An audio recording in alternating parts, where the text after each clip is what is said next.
All right, we're only 5 minutes late. Gotta love technology sometimes. Welcome to another edition of the Wednesday Wrestling Popcast, exclusively here on the Popcast Network.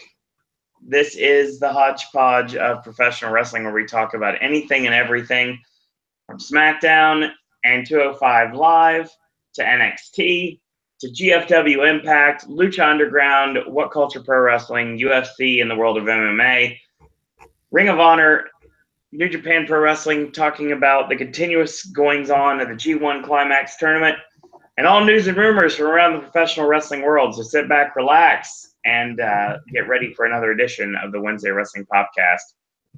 My name is Owen. Joining me, as always, is Ashley. Yep, here we go. I will say right now that it is extremely impossible, and I have found this out. I have not found any location that has any sort of results from the Gathering of the Juggalos. I've been trying to find results, but I cannot find them anywhere. Partly, I feel some people don't care about that thing anymore, other than the Juggalos themselves. Well, perhaps not, but I mean, they have had some interesting matches in the past, so. True, but I think some of them are doing other stuff instead. Right. I mean, if you look back at last year's, I'm going to make sure I got this right. If you look back at last year's show, I found the results for Bloody Mania 10. And it's some very interesting things is like there were 8 matches and ended with Congo Kong retaining the JCW Heavyweight Championship over Willie Mack and Jeff Hardy. So that was an interesting main event. It entered a match between Officer Cole Cabana and Swoggle. Mm-hmm. And my favorite, of course, Crazy Mary Dobson. You now can see on the Florida loop of the NXT house shows currently. So yeah, if we could find results somewhere down the line, I will totally get them for you guys, but we don't have them right now. My apologies for that. I've been looking all week and I can't find them anywhere. Like Faygo lovers, nobody has them. There's too much of a wrestling going on. Yeah, I know. So I will state right now that welcome, Jeremy. I will state that finally, you'll love this, Ashley. I haven't told you this. The My American Nightmare shirt arrived this week. The number 3 selling shirt at Hot Topic. Correct. Rick and Morty beat wrestling. Yes! For now. So I will state right now that I got my Cody shirt finally. And then you'll find this interesting. I got it again. They sent me 2. I only paid for 1.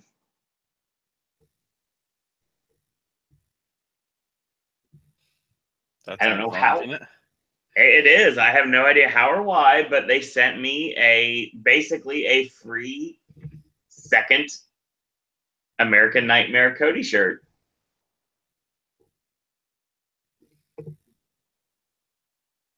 So, interestingly enough, that put Cody and the Bucks back in the Hot Topic stores. I know I'm seeing on Twitter a lot of stores are getting Marty's shirt in. Marty is actually have the Villain Club shirt is the top selling shirt on Pro Wrestling Tees right now. And it is in Hot Topic somewhere. Not me, though. I don't have it here. It's not online yet. Kenny's shirt's nowhere to be found. The Tekken shirt I still haven't seen since it sold out. And we're still waiting on Hangman Page and the Girls of Destiny. And, of course, it was listed on Twitter today. They confirmed that the exclusive Elite shirt is actually coming out in a few weeks. Makes sense. Yeah, New Japan Pro Wrestling logo, the Lions logo shirt, as well as the LIJ shirts, are coming towards the end of this month, actually, because we just started August. So that's your regular scheduled Hot Topic report. Let's move on to our first topic of the night, and I actually can help with this a bit because I was able to finally watch SmackDown this week. Well, you chose a good show. For the most part, yeah.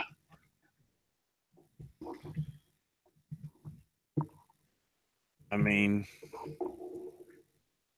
I'm getting distracted by Finn Balor. Shut up. Would be the first time, not the last. So we pretty much open immediately with the US title match. Yeah, take notice. This is how Raw should open too.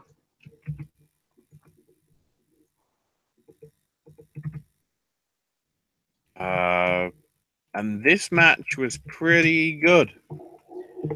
Yeah, really good, actually. And then it got to the ending, and it was really, really, really intriguingly good.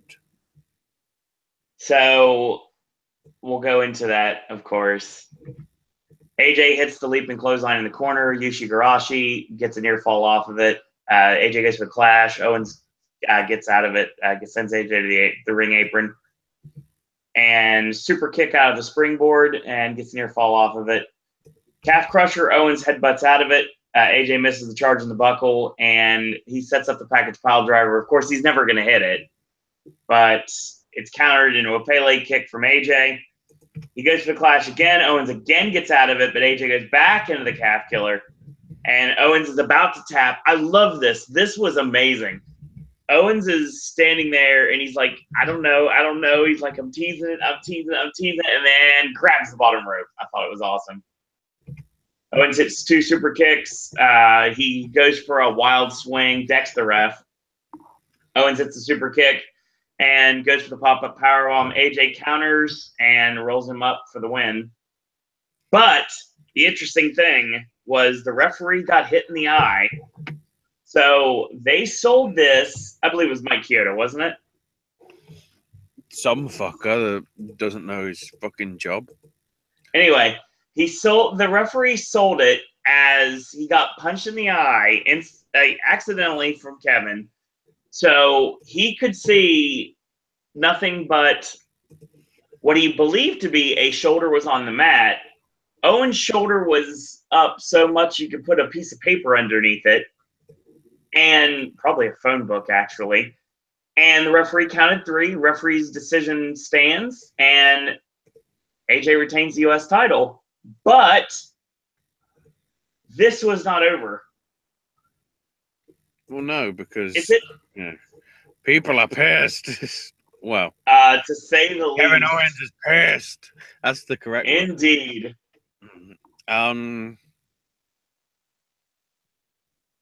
He's throwing stuff and everything. Throwing a Johnny tantrum. At ringside. Shouting at the commentators, goes up the ramp. And we see him back, and he's throwing stuff backstage now, and it's like, it's all the referee's fault. And Shane says, you should respect the ref, don't put your hands on him. And Shane says, look, the referee's decision stands, but let's be fair, it was a bad call. So, guess what? We're having a rematch at SummerSlam. And Kevin's just like, look, I want a ref that can do his own damn job, and one that's got 2 eyes, one that won't be knocked down at the first gust of wind. And Daniel goes, you want a ref? Okay. Shane.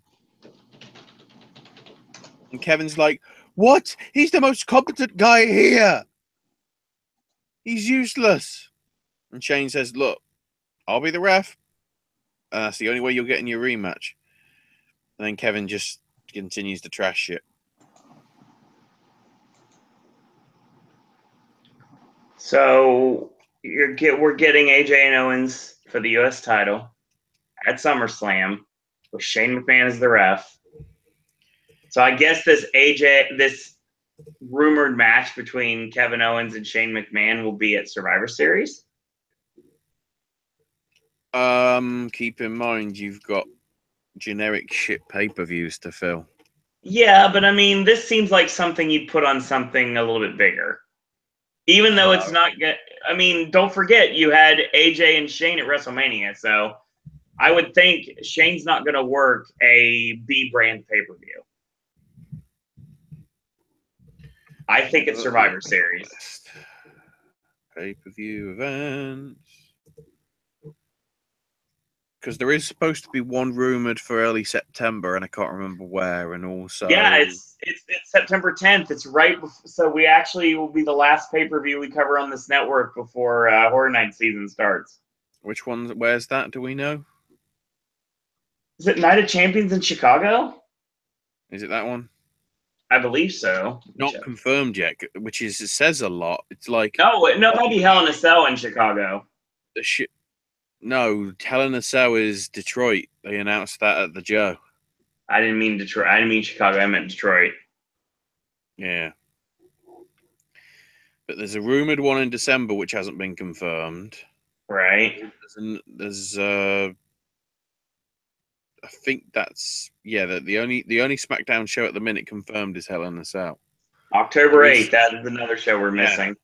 So the show in Chicago may not even be happening. Because if you think about it, why would SmackDown be the next pay-per-view after SummerSlam? I did see that there was a pay-per-view coming up on September 10th, but I don't remember exact. Well, I think it's the 10th. I'm sort of getting to the point where if they don't confirm it soon, I'm guessing they're ditching it. And again, as I say, the chronology is, of course, the last pay-per-view was Battleground, which was SmackDown anyway. Then again, Fastlane and Payback were both Raw, and they back-to-back in between WrestleMania, so I don't know. I mean, they're saying, I've seen a couple reports saying that this pay-per-view is going to be over the limit. Well, we'll see. They've yet to decide. The rumor has it.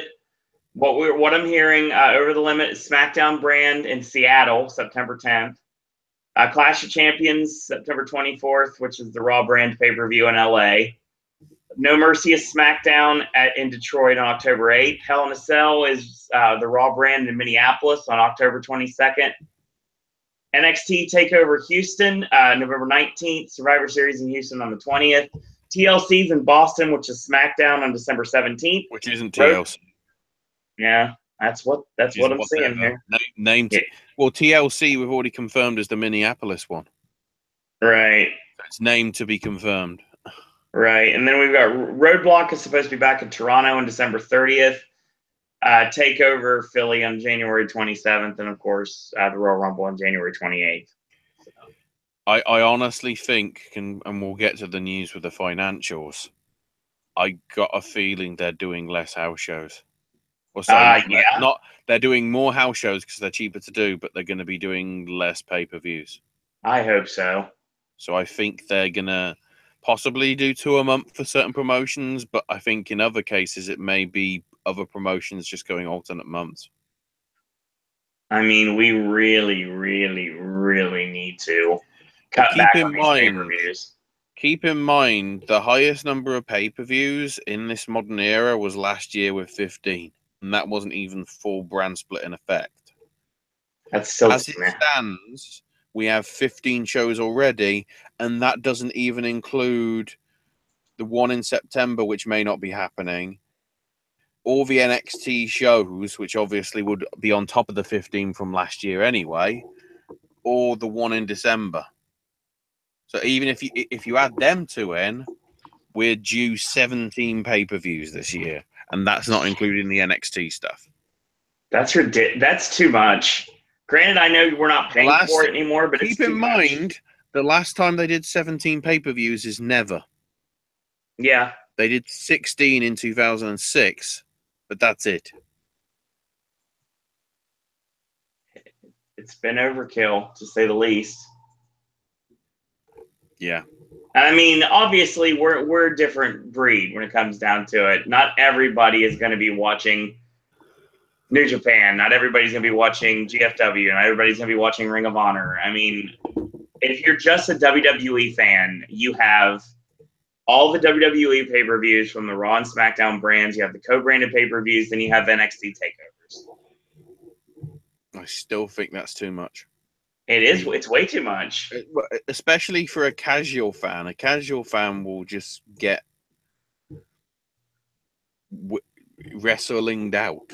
It's not even a word, but you know. I mean, we talked about it during WrestleMania weekend, and I mean, I experienced it for myself. And every single thing that we were talking about in the results show that we did for the Wednesday show, the special edition, just like we do every year for WrestleMania, we had way too many shows in this town and surrounding areas.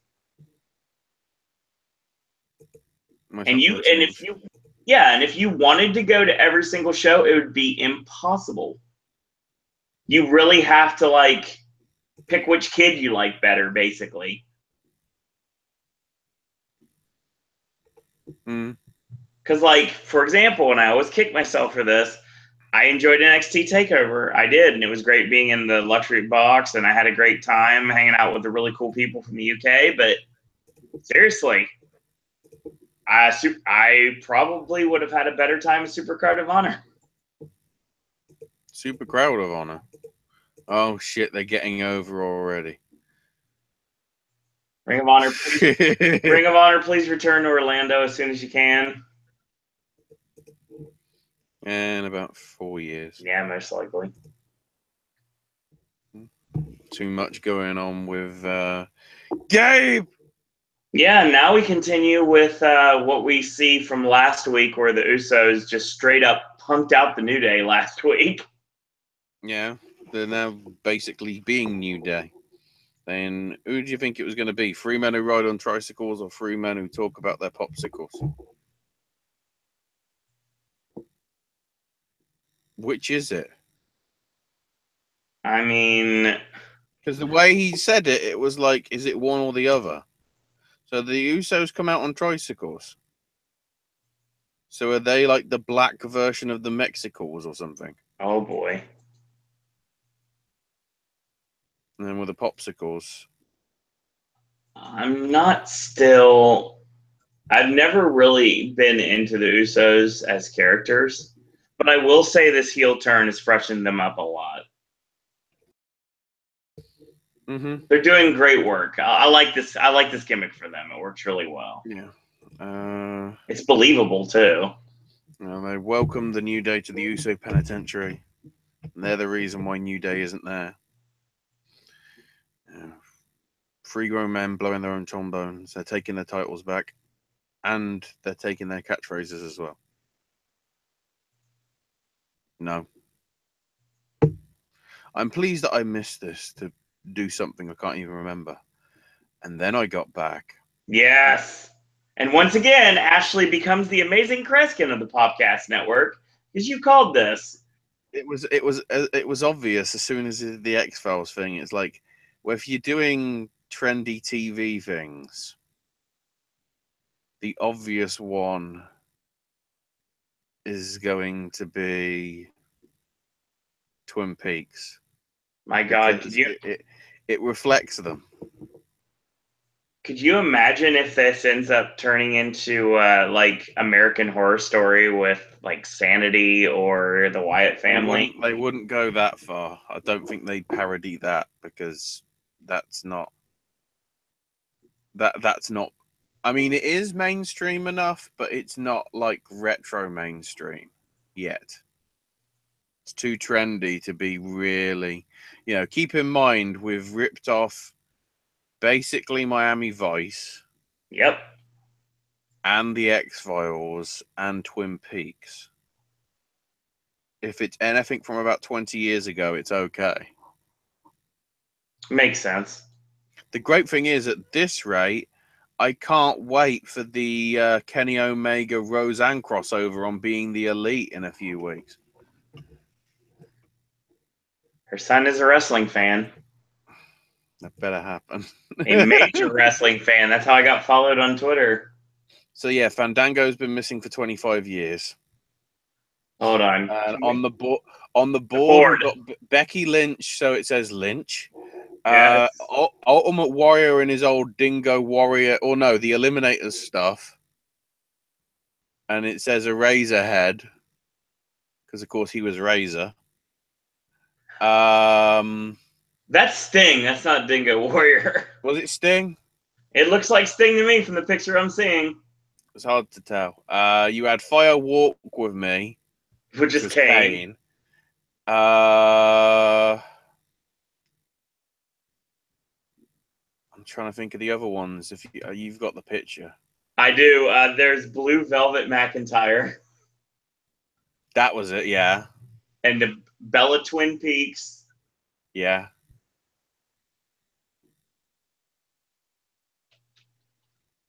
And one of my favorite ones was Tyler Breeze literally referencing Dale Cooper's Damn Good Cup of Coffee. No, there was another picture. I can't see the other picture here. Give me 1 second so I can find it. There's another picture. There's a 6th picture referencing another Lynch film, I think. Oh God. It was Tony Chimmel. It was Killer Blob. That was it. Killer Blob. And I love Fandango in the Cosby sweater, too.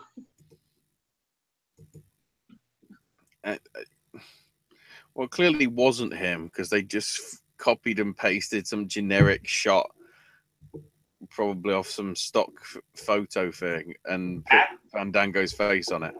Actually, it looks a whole lot like either Will Ferrell or John C. Reilly from the Step Brothers poster. Yeah, certainly. And he's come upon some mysteries. His partner's been abducted, maybe by aliens. I love this so much. And then it's like, I wonder what happened to Dango. And like, why am I going into a dictaphone? You have to play it back and play it anyway, but you're missing, so you can't even hear it. So he goes for his coffee, but the coffee is basically some thick-ass gravy. It looked like chocolate to me. Whichever. It's clearly supposed to be something. Yeah. And then the lights go to red. And then Fandango's dancing. And it's like the old Fandango's back. And his lads, it's just what are you saying? And then the Ascension show up, and Connor's like, Victor's like, and then Connor's fucking log lady. He's got his log and put some maple syrup on it and rubs it in. This is great. And then they laugh in bloody tongue stuff. And then Tyler's like, no more metaphors! No more metaphors! This is so inside, it's not even funny. I loved every second of it. Gets on the phone and goes, Diane, I know who kidnapped Fandango. To be continued. Yes! This is fuck all the wrestling. This was the best part of the show. God, this yes. was actually the best part of the show. Aiden English is singing on the stage because Sammy showed up beforehand. And basically seeing that it will defeat Sammy and be the greatest thing you'll see in the WWE. And amazingly, he actually did win. Relatively quickly as well. With a roll-up. In barely any time. And it was clean as well. No interference from Mike and Maria, because they show up afterwards and say, it's all about the power of love. We love each other, and we love that Sammy lost. I just love the fact I get to hear that theme song again. Yes, but like fucking hell, he's a Hallmark card seller, and he became a wrestler. Fuck off! Yeah, what is this? Right off!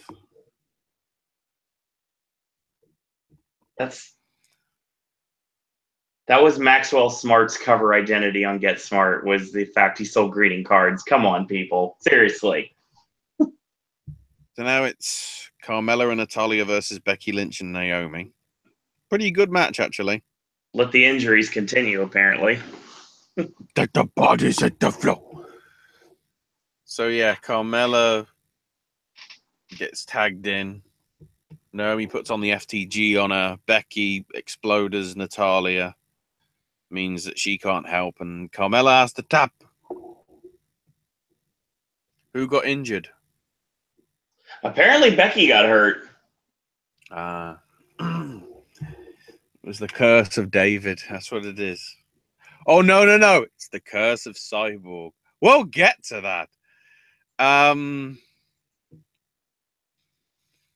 So Renee's with Jinder and the Sings. Who I didn't realize they're the GFW former champs. Yeah, they're former tag team champions. They're the fucking serious. He was asked about his SummerSlam and who he wants to face, and Jinder says, it doesn't matter if it's the man from Japan or the American. I'll be walking out of SummerSlam as WWE champ, and all I care about is getting to my personal skybox to watch this match. You know, all I feel when I walk down the street is xenophobia. That makes me stronger in my heritage. I'm the WWE champ, and nobody can end the reign of the modern day Maharaja.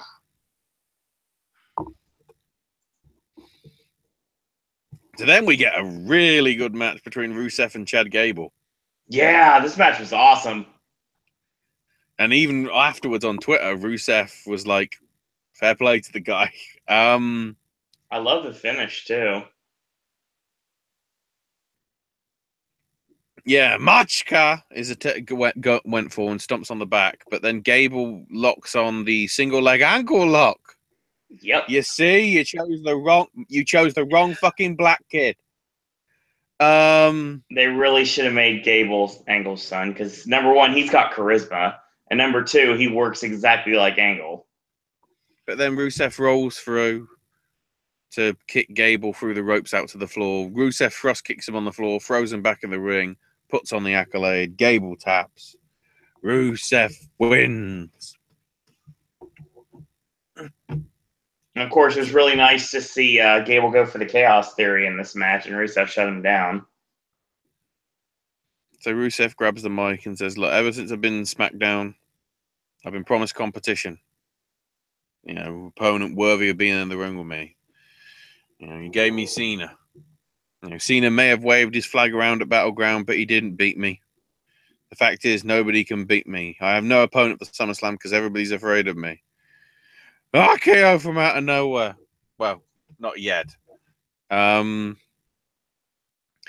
Orton's music comes out and says, if I was you, Rusev, you wouldn't want me in the ring either. And Rusev just lets him in and says, you've never beaten me, Rusev, and I'm not afraid of you. If you want an opponent, look no further, because I'm here. And Rusev is laughing and speaks in Bulgarian and everything and goes for the clothesline. RKO from out of nowhere, actually this time. And then we get to Cena versus Nakamura. Okay, let's talk about the first thing in this. Number one, there were 2 commercial breaks, and it took forever to get them into the ring. This match went about 13 and a half minutes. That's all they gave us. So it's basically to whet our appetite. But what we did get was pretty awesome. Yeah. Solid match. Solid match. Love the finish. Basically, at this point, Nakamura hit Cena with a pretty much an inverted exploder, but he took it like a backdrop driver.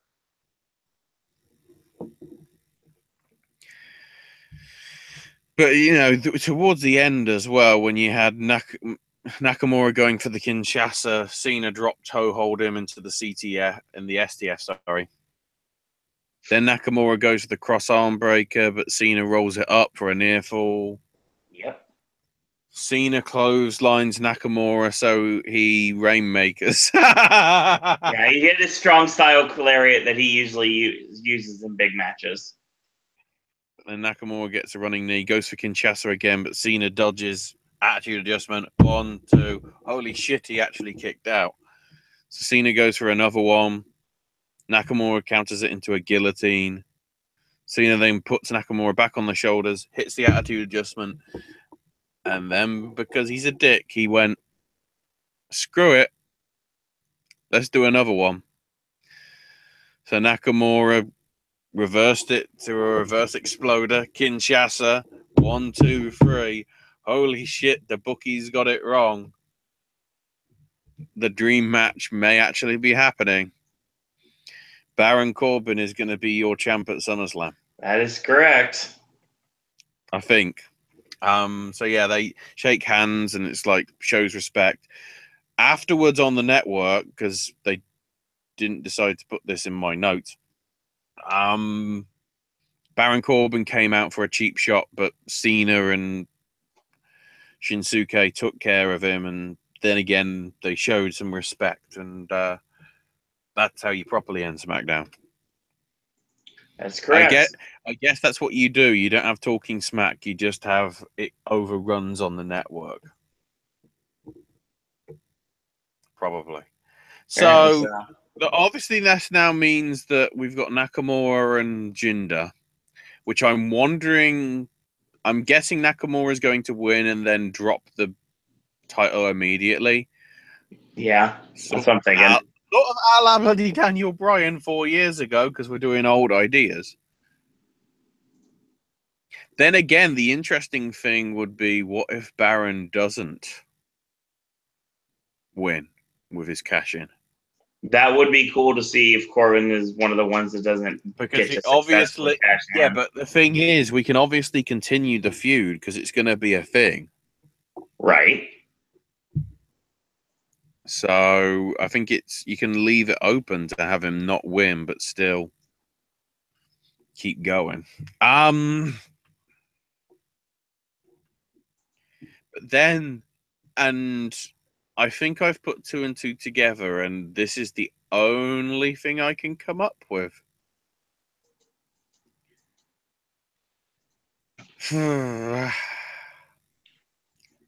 I honestly think John Cena at SummerSlam is facing Elias.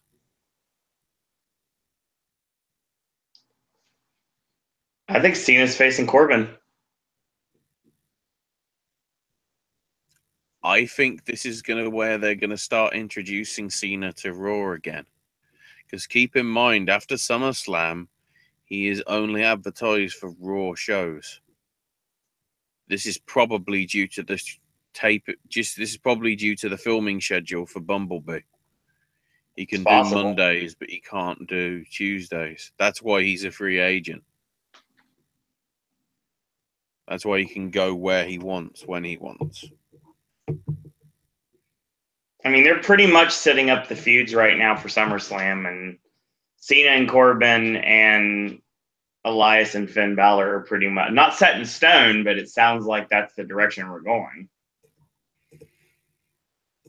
I'm just thinking Elias. I don't think they'll give Elias the win, but it will still be a case of, yeah, he had a match with him. You're having fun. Yeah. They're not going to do it. They've already got a direction they're going for SummerSlam. I can see them after SummerSlam transitioning Cena into a Raw feud. But I think SummerSlam's pretty much set right now. They should officially announce it this coming week on Raw.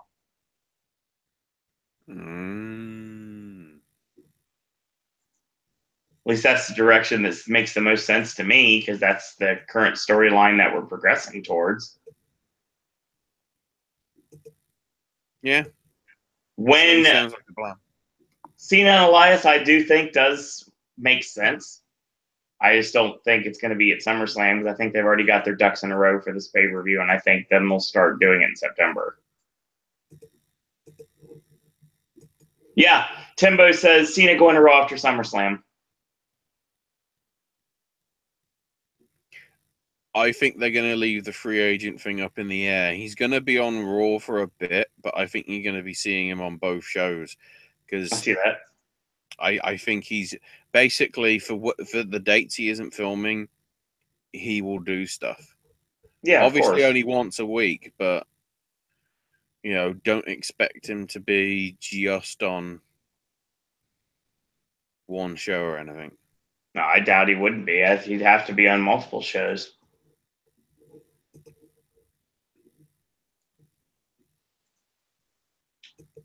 So that's SmackDown.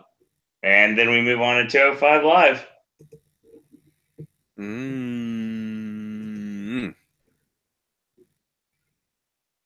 So Kendrick's out. Week after week I come out telling you Gallagher's nothing but a clown. But, tonight the time for talk is over and I finally end the charade. I rid 205 Live of Jack Gallagher. And I'll send him back where he belongs, the circus. Wait, what the fuck? Jack Gallagher's coming to Wrestle Circus? What?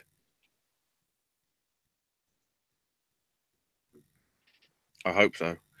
So the match is pretty short because Kendrick grabs the ring apron and Gallagher stomps on the shoulder over and over and over and over. And the referee gets to his 5 count and calls for the bell. And Kendrick wins by DQ. And Gallagher throws Kendrick into the ringside barrier and into the apron. And then grabs his umbrella, but Kendrick manages to escape into the crowd. Wow. Don't piss off Gallagher. Do not piss off that man. So now Swan and Ali are playing video games. And TJ comes in. And TJ is like, you've been working so hard. And Ali heads out. And Swan says, look, what's going on with you, man? It seems like you're trying to be better than me. And TJ's like, I'm not trying. It just happens. I thought you'd be happy with some friendly competition.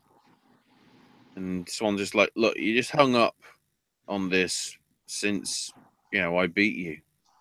And it's eating you up inside. We can settle this in the ring next week. And TJ goes, all right. How about some video game competition, though? How to go. So now Tony Nese has come out and says, there must be a bit of a misunderstanding. This is what a Premier athlete looks like. You're all envious of my chiseled physique and athleticism. If you want to be a Premier athlete like me, you got to look like me. And it's because of me that we won last week. Keep this in mind when you look at my opponent. There's a reason why Grand Metalik is covered from head to toe. Because he looks like everyone else. And then Metalik comes out with actually some English, which is good. You may have the body of a premier athlete, but that has limits. I have the heart to beat you. Nese won. The heart failed. Nese won with a running knee and everything. So now Neville's in the interview area. Is asked about who he wants to see win. Neville says, come on, the answer's obvious. Cesaro and Titus Worldwide have been a thorn in my side for far too long. I thought I dealt with him at Great Balls of Fire, but he's back like an infection. I hardly knew Davey until last week when he disrespected the king of the cruiserweights. I hope that no one wins. I don't care who wins. The winner only has defeat and humiliation waiting for them at SummerSlam. So Davey comes out, speaks in Farsi, saying tonight's match has higher stakes than anybody can comprehend because the win will continue to the tradition of the Iranian wrestling. Razul Kadim's legacy will be upheld at SummerSlam. Now, Cesaro and Neville wrestle for themselves, and Davey wrestles for an entire nation. And he will be the next Cruiserweight champion. And then he lost. Cesaro winning with his back senton. In a good match. Really good match. And of course, Neville was watching this sideways, looking at the monitor because reasons. Da da da da. All right. So this moves us on to our next segment that is now taking us from the WWE to Global Force Wrestling. GFW Impact opens with Joseph Park giving Grado a pep talk before the proposal coming up later tonight. Apparently gives him special proposal gear. If you've seen the shots, it's that giant orange suit that was from the spoilers. I have that picture actually on my phone right now. I'm trying to remember when Joseph ever had that, but whatever. Then they recap the whole Alberto's Familia versus LAX's fake faces. So then we open with Eli Drake, Chris Adonis, and EC3 versus Eddie Edwards, Moose, and Marufuji. The heels win it. Basically, Moose hits Drake with a pop-up powerbomb and senton, ducks a shot from EC3 with the Grand Championship, but then EC3 kicks Moose low, I guess, while the referee's faffing with the belt. Yep. And hits him with a J Driller 1%er. Because that's what it is. And apparently the mayor of Orlando is doing guest ring announcing. You are correct. Yawn. Just like we predicted on this very show. So Mackenzie's backstage, ready to interview the fat guy that's been doing squats in the background for weeks. Which I'm still trying to remember who it is. He says he's getting ready as a standby wrestler in case they need me. And Mackenzie says, well, that's pretty stupid. And it says, look, they could call me anytime. And he gets back to his squat. So it's like, okay. Do you remember any random fat fuck at the tapings? I can tell you. Is that? I'm looking at it right now. Is that Super Cop Dick Justice? Yeah, What? it is. Yeah, it totally Really? is. Oh, it's Dick Justice. Dick, I thought you had fucking class. Fuck off. Fuck off. Seriously, fuck off. I just literally looked over at the recap here because obviously we didn't get this stuff in our live crowd. We didn't get the video package. I can never watch this stuff because it falls into the first. I see some of the highlights and stuff, but I don't think I saw anything to do with Dick.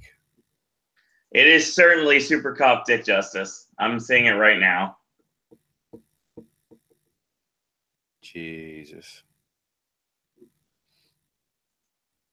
And then a video package for OI4K coming to Impact. Again, fuck off. I thought you guys had class. Seriously.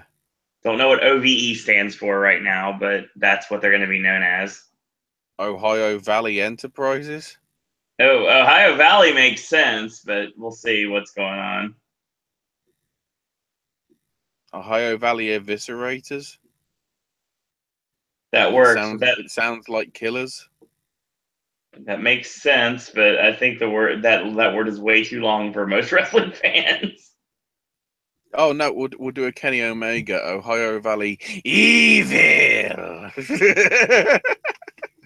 Oh dear God. So they recap LAX's murdering of Alberto, who's apparently taking them all on in the gauntlet match later. Then they recap Lashley spearing Seidel. So here comes Lashley and says that there's a pecking order in the business. You know, you work hard to get noticed, but now you got all these kids expecting title shots. And, you know, the next time somebody tries to pass me over for a title shot, I'm going to break him in half because I want Bruce to come out and I want my rematch for the title at Destination X. So Bruce comes out with Tyrus and says, "Look, stop fucking demanding shit, you stupid cunts. Who writes this shit? Oh, wait, I do. What the fuck?" So then Matt comes out and says, walks straight up to Lashley and going, "I'm not going to be ignored."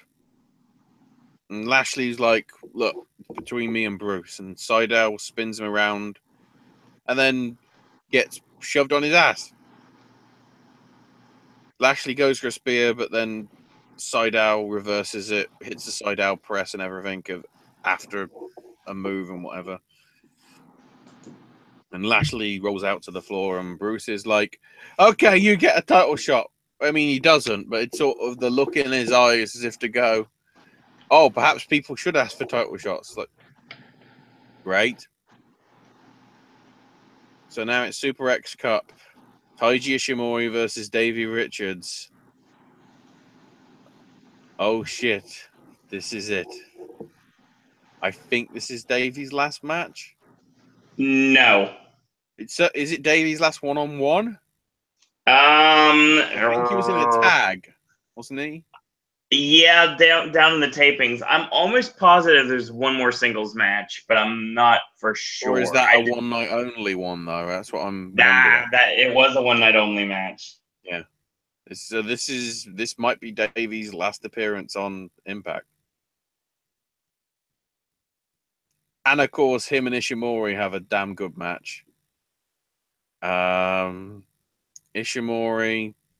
winning with a modified Uranagi, followed by a 450. And yeah.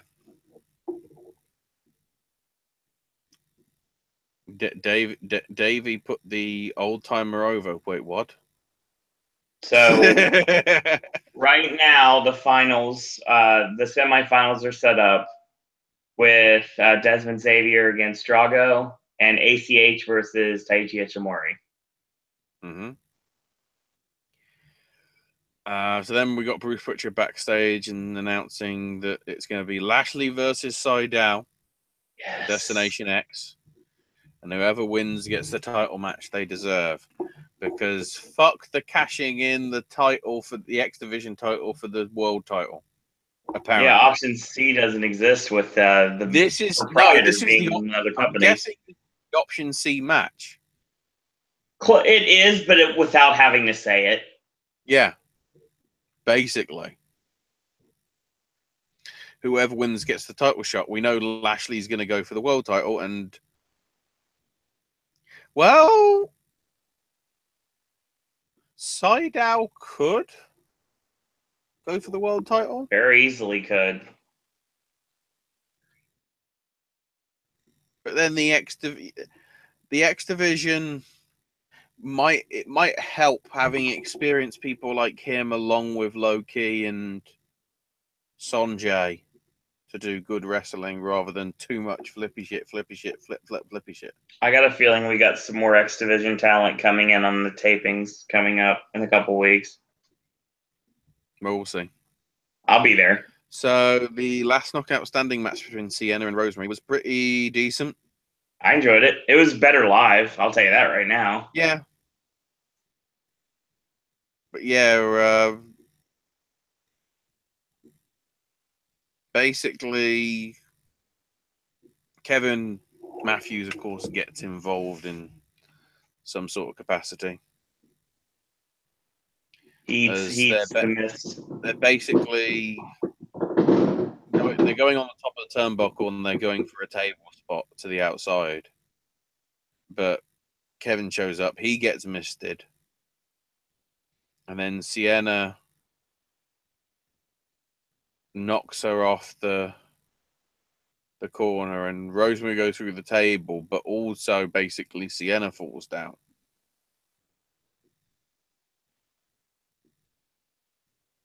And Sienna gradually gets to the floor and lands on her feet right as the ref's on about 9.2. And Cena wins. Pretty good. So surprising no one. So once again, Joseph Parks doing another pep talk. He says all the boys are wearing it now on Grindr. And Grado goes, it's tender, man. And Parks says, even I'd say yes to you right now. Apparently this is via like iPhone call or something. Because we don't see Grado, it's just his voice.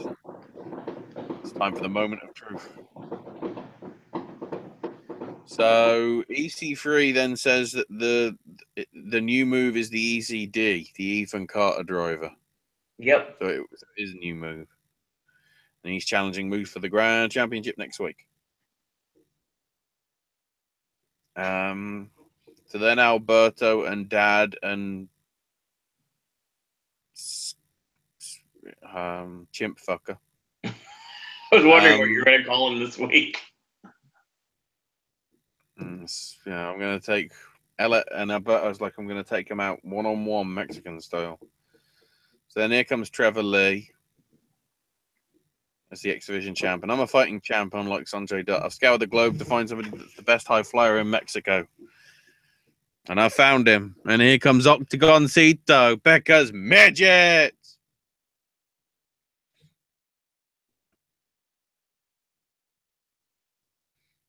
And Octagoncito basically does flippy dippy shit, which apparently scares Lee off enough that he basically just walks out. So Octagoncito wins. Yep. So technically Octagoncito might get a rematch with Trevor Lee. Who knows? And then Sanjay Dutt comes out to try and get his belt back and is held back by security. And then Bruce Pritchard stops him and, takes him to the back. What the fuck is going on? The guy stole the belt. He's trying to get it back and you're trying to stop him getting it back? Who's the good guy? Who's the bad guy? Seriously. More LAX clubhouse shit. And Conan says, look, I gave Alberto a chance to join, but you gone soft. Is that spelled SAWFT? So, Homicide's going to be first in. And then he's going to take about all the injuries that Alberto suffered and wants Homicide to cripple him. And everybody else gets a night off in inverted commas. Here comes Grado and Joe. And here's the orange prom tux. And he asks Laurel to come to the ring, and Sienna comes out with her to try and talk her out of it. But Laurel goes down to the ring, and Sienna just goes, fuck it, and leaves. And Grado says, look, you're the most beautiful woman that I've ever laid eyes on. And I think we got a collection like nobody else. She's so intelligent. And Joe goes, knockout gorgeous. Oh, you're knockout gorgeous. You make me the happiest man alive if you said yes to the question that I'm about to ask in front of the whole universe. And he gets down on one knee. Ask her to marry him. And Grado opens the box and the rings in there and everything. And Ali comes down.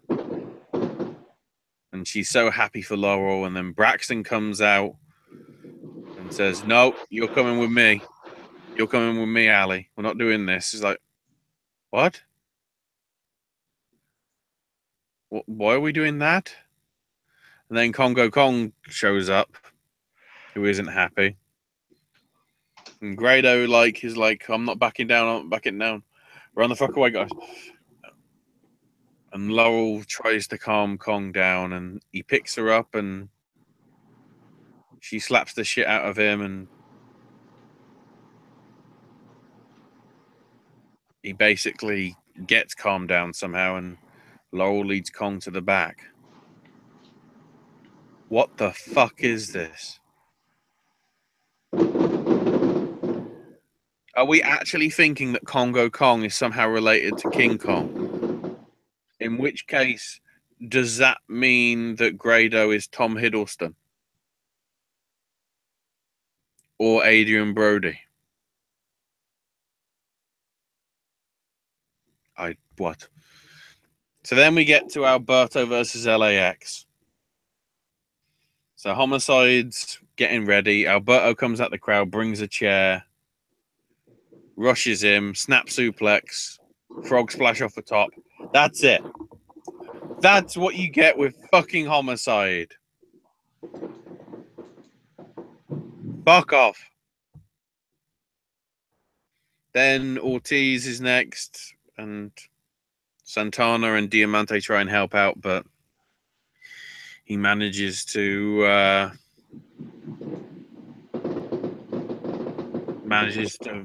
manages to put Tito Ortiz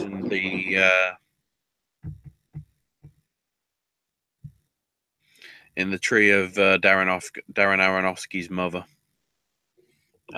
with an exclamation mark, and does the double stomp and everything. So then here comes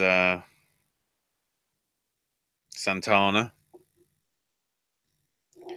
and it's a decent back and forth match with these two, and eventually puts in a cross arm breaker, but then Ortiz and Homicide run in and attack Alberto, and then Conan and Diamante join in. So Alberto wins by DQ, even though I guess the other matches didn't happen. Not even the bloody ninja bitches in Lucha Underground had that situation when it was that type of match. But whatever. So they use the flag bandanas to tie Alberto's hands behind his back and smother him. And they all beat the shit out of him. Monkey fucker comes out to try and help. And gets beaten the shit out of. Is the right answer. And then Dos Caras comes out with a chair, but he can't get in the ring. And then the Volunteers of War come out to make the save. And LAX run the fuck away.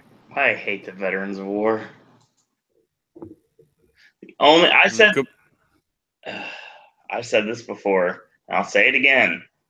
I literally believe the only reason that they're even in this position is because Reno Scum got hurt. Probably.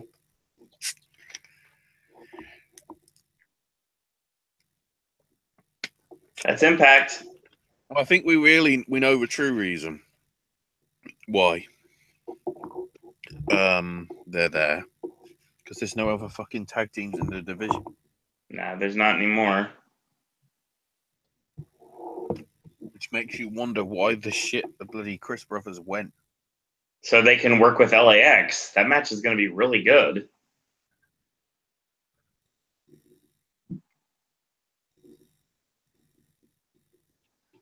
Mm-hmm. Speaking of Impact, there was a change in the schedule. Uh-oh. And the tapings have changed dates a bit. They added more days.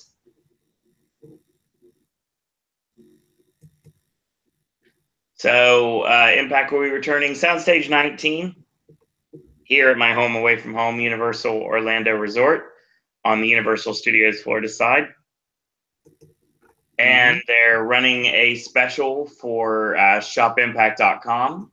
$99 gets you a VIP credential, as well as a nightly meet and greet with a superstar knockout, as well as an 11x17 souvenir poster.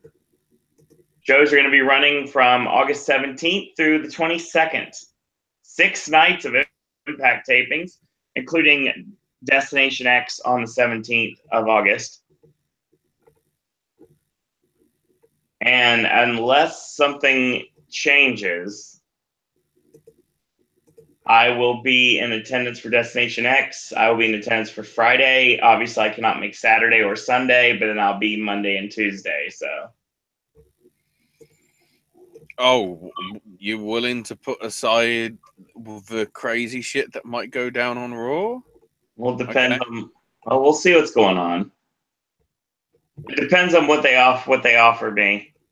Because if they offer me something really good, I'm gonna probably go. If they don't, then I'll probably just go Tuesday night. So it basically depending how Thursday and Friday go and what happens on the Saturday and Sunday stuff, right?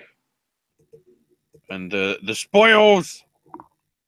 That'll basically means whether you bother for Raw. If I go for Monday, will just depend, but I'll be there for Thursday, Friday, and Tuesday, guaranteed. Everything else is up in the air. I can guarantee you it won't be Friday and Saturday. It won't be Saturday and Sunday because we've got Takeover and Ring of Honor on Saturday, and then Sunday we've got SummerSlam. So that's your Impact report for this week. We're going to go from GFW to another set of no initials this time around. It's actually going to be another company, and that's Lucha Underground. Well, LU. Whatever. Yeah, but I don't know many people that call it LU. I call it all the time. Lou! Lou that brings you. So this is entitled The Hunger Inside because of a 2-minute fucking promo.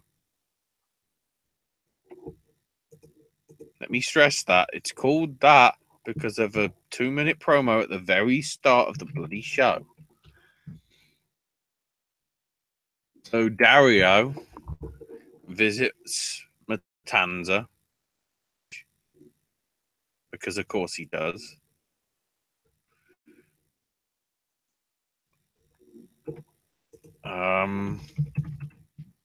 Dario's got a platter of raw meat.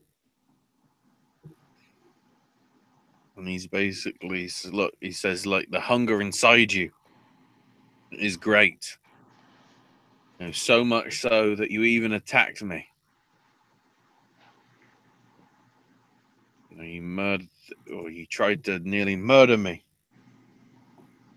Remember that you have the power of a god inside you.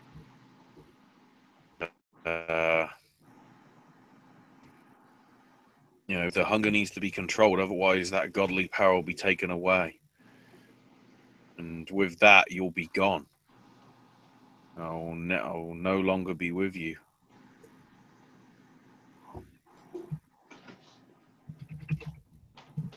Which is rather sad. And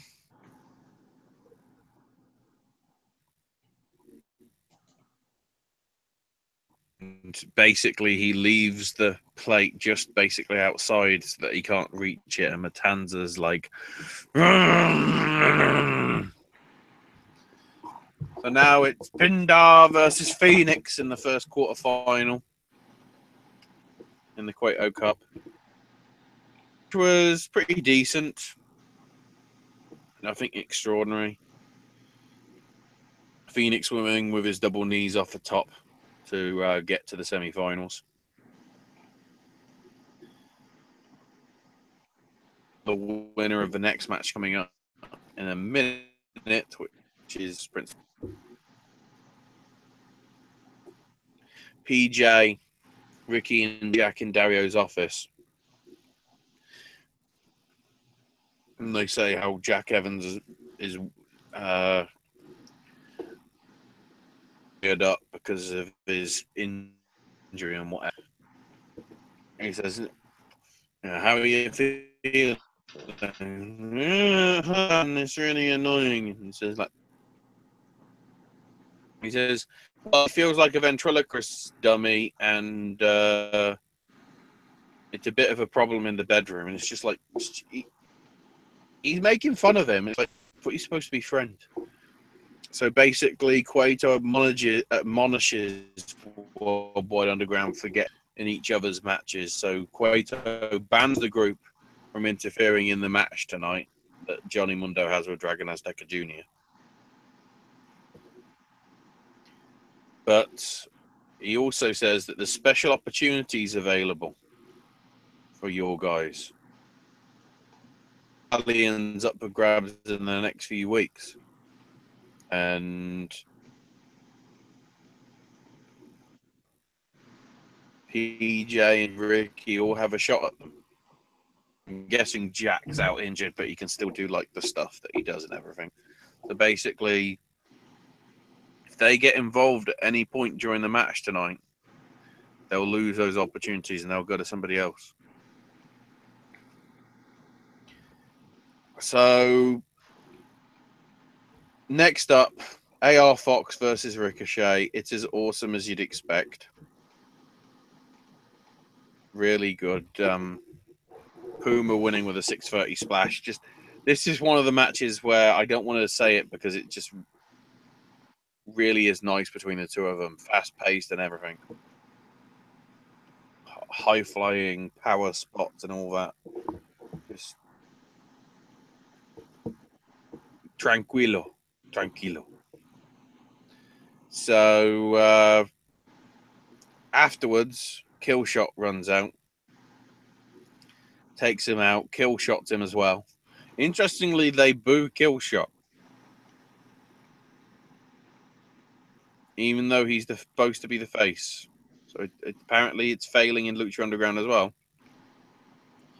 And he just gets the mic and says, "You're right. It isn't over." Okay, that's a bit abrupt.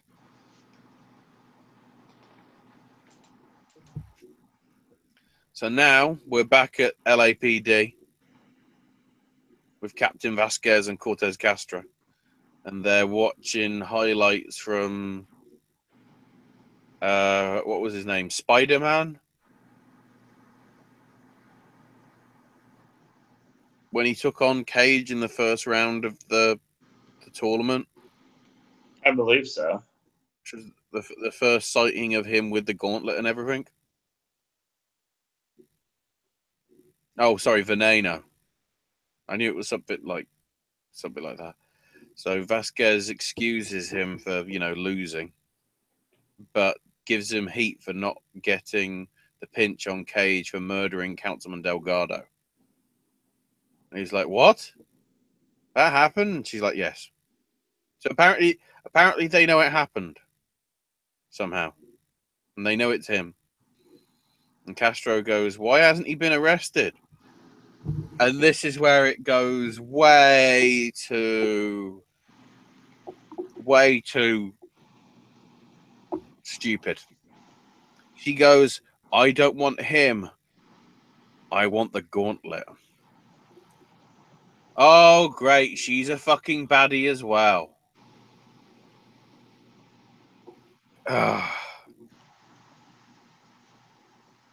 And Castro leaves like saying, "There isn't a man alive that will take the gauntlet away from Cage." And those are two very interesting words, "man alive," because Vasquez, as she's alone, opens up her drawer and looks at that medallion, that half medallion that her and Katrina have. And she goes, "You may be right." So I think you don't need a man, you need a dead man, like Mill. And then Johnny Mundo versus Dragon Azteca Jr. Pretty good. Winning with the end of the world and everything. Then afterwards, Mundo grabs a steel chair and beats Dragon with it, puts it round his neck and, goes to break his neck. But Ray comes down with a save. And Mundo heads up the stairs. And then Mysterio checks on his family who've been there for the entire show.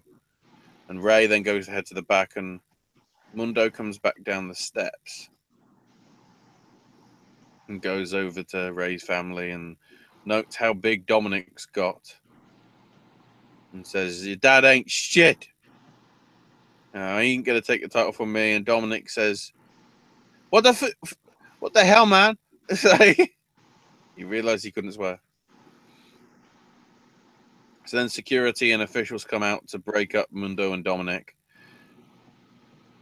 And then Ray runs out to defend his family. But then Worldwide Underground show up.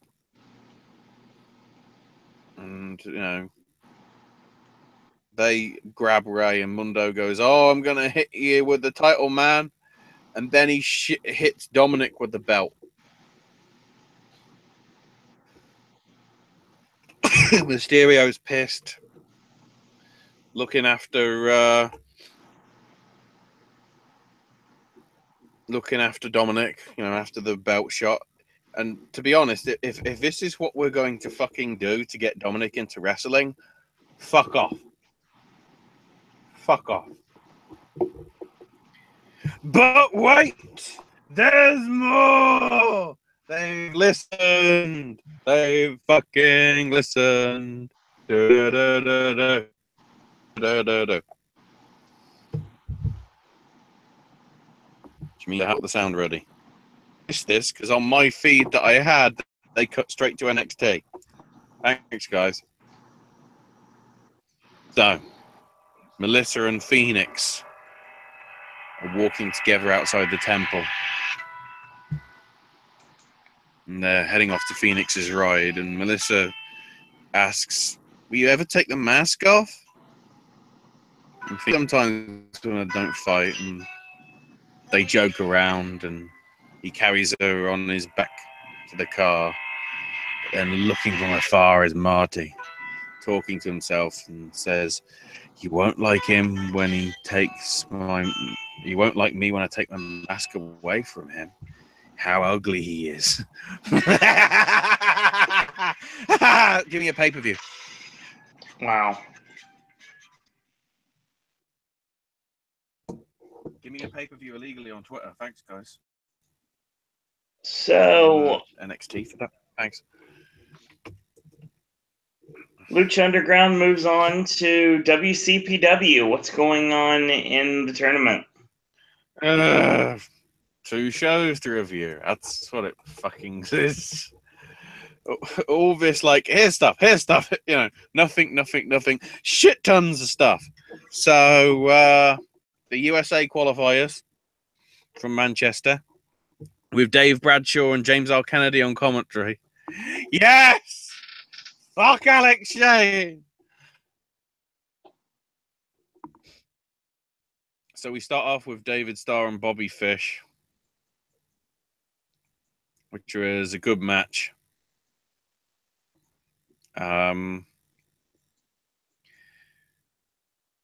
Fish getting hit with a product placement to give David the win in the progression, which is probably one of Bobby's last matches, I'm guessing. I believe so. Before the full-time E stuff. So then we get Moose versus Jay Lethal, which it started off a bit too slow, really.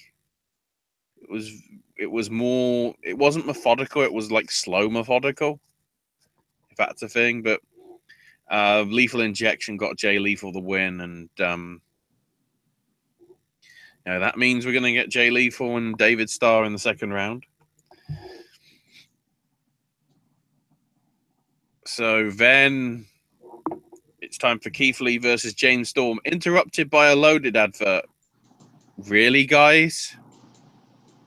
Did you have to edit something out, and that's how you did it in such a bad way?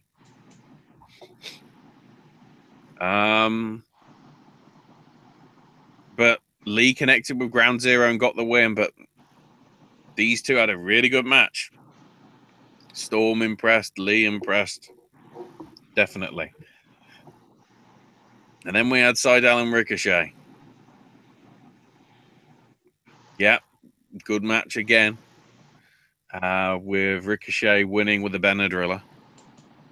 But, it's a good match. All these are now, I think, available individually now on the WCPW.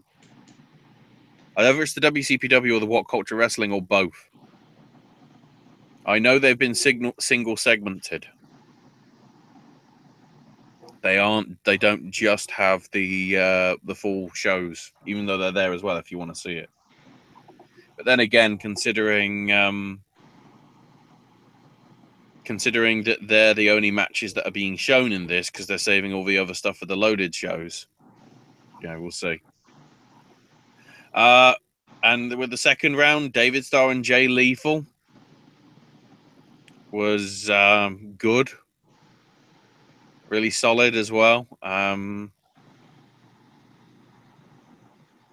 amazingly, Lethal won with a figure 4. So they didn't go with the same finisher. They did mix it up. So Lethal progresses.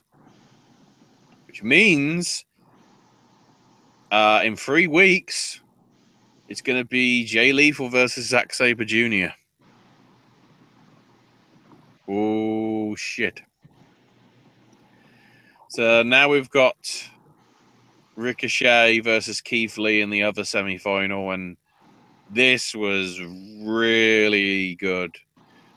Again, though, it worked because we had the different finish, because Keithley hit ground zero, but Ricochet countered it into a small package and got the win. But yeah, this was really good. And the thing is, I think the show is literally 2 hours with 6 matches. Wow. And all were good. All were good to great. The only one perhaps not was Moose and Lethal, but it got good in the end. So, yeah, I'd say that was really good. Certainly worth seeing if you get a chance to, the 6 matches, either in segmented form or the full 2 hour thing. The interesting thing, the rest of the world qualifiers basically went 90 minutes. Again with Dave Bradshaw and James R. Kennedy. I'm wondering if Striker's going to be brought back for the finals because stupid reasons. So we start off with Travis Banks versus Mark Davis, and yeah, this was fast-paced. Well, you can tell it's fast-paced because we've got 6 matches in the space of 90 minutes. But Davis put on a hell of a show again, and Travis Banks, there's a reason why he's a hot property now in wrestling, and a lot of people are interested in him. So, yeah, really good match. Travis Banks winning with the Lions clutch, so he progresses on to the second round. So next, Tom LaRufa and Jörn Simmons. This wasn't too bad, but I mean, I guess the problem you've got with the clash here is you've got the guy that's going to retire soon in Tom LaRufa, and then the up-and-comer in Jörn Simmons. Because Jörn Simmons was like it seemed like a ball of energy. And Tom LaRufa's just like, I'm getting paid to do this. As soon as they said his name when they did the list of the things, I was like, really? You got him? That the best you could do? You couldn't get anybody from like Ireland or something from OTW, because I don't know what their schedule is for shows, but Yerm won with a pole driver. Then we had RJ Singh versus Flash Morgan Webster. Good match. Webster getting the win with the strangler submission that he has.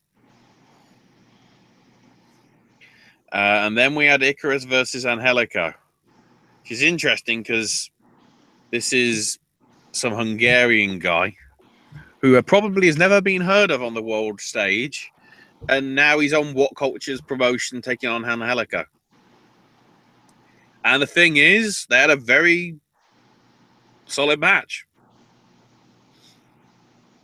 I mean, Angelico won with Fall of the Angels and everything, but Icarus proved he might be getting some more bookings from UK shows, if not more international shows over the upcoming months and years, I would say. So then we get to the second round, Travis Banks versus Jern Simmons. Good match. Banks winning with the slice of heaven. So he progresses on. And then the other semi-final, Flashman Webster and Angelico. Good match here again.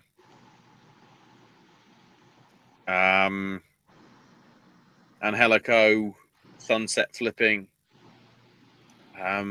So yeah, four of the Angels got counted into a Rana, but Angelico kicked it out and then sunset flip pinned him and got the win.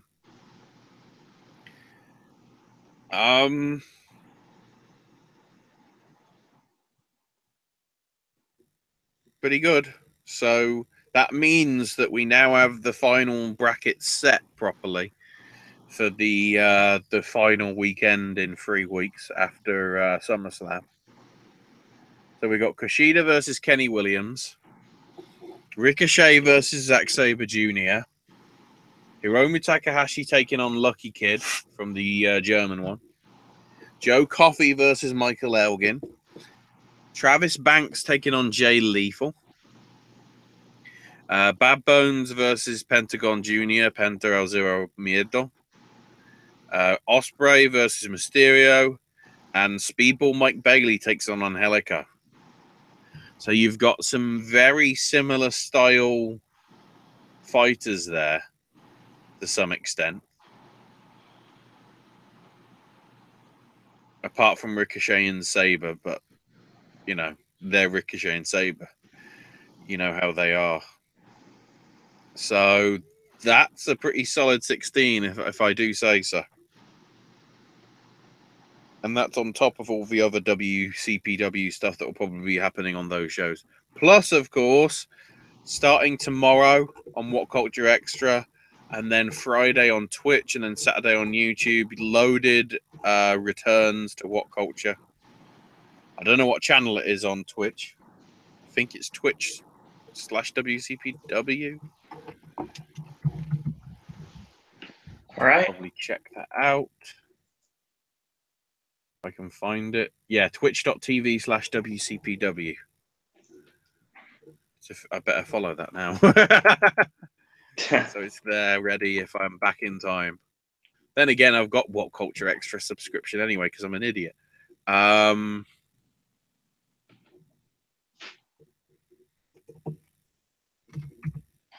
we progress? Yeah, that's all we've got. I mean, it partly feels a little annoying that... oh, there's WCP.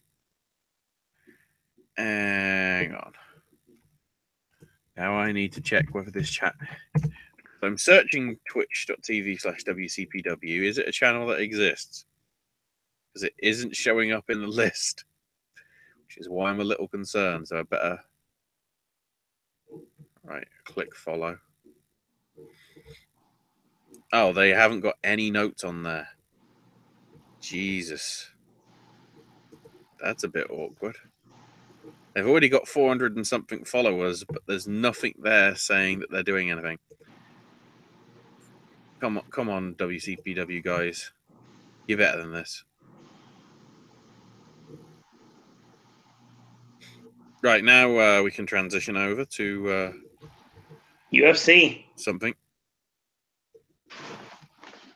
UFC in the world of mixed martial arts. Well, yeah. Certainly UFC at the minute. Oh yeah, big time. So before we get to the news, well, I guess the one bit of news to go beforehand is everybody made weight. Okay, some people had to be naked and whatever with curtains and towels and whatever. But it happened. Although it is worth noting that one of the fighters, I can't remember who, on the card. Hang on, if I see the names, I might remember the name. I scrolled too far. I've gone to the shows coming up this weekend. I think Josh Berkman. Or it might have been Drew Dober. I can't remember. After they weighed in, they gained 28 pounds in a day. So that's fair.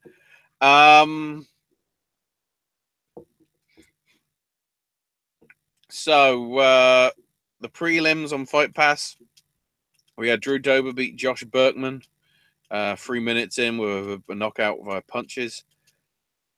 Jared Brooks beat Eric Shelton on split decision.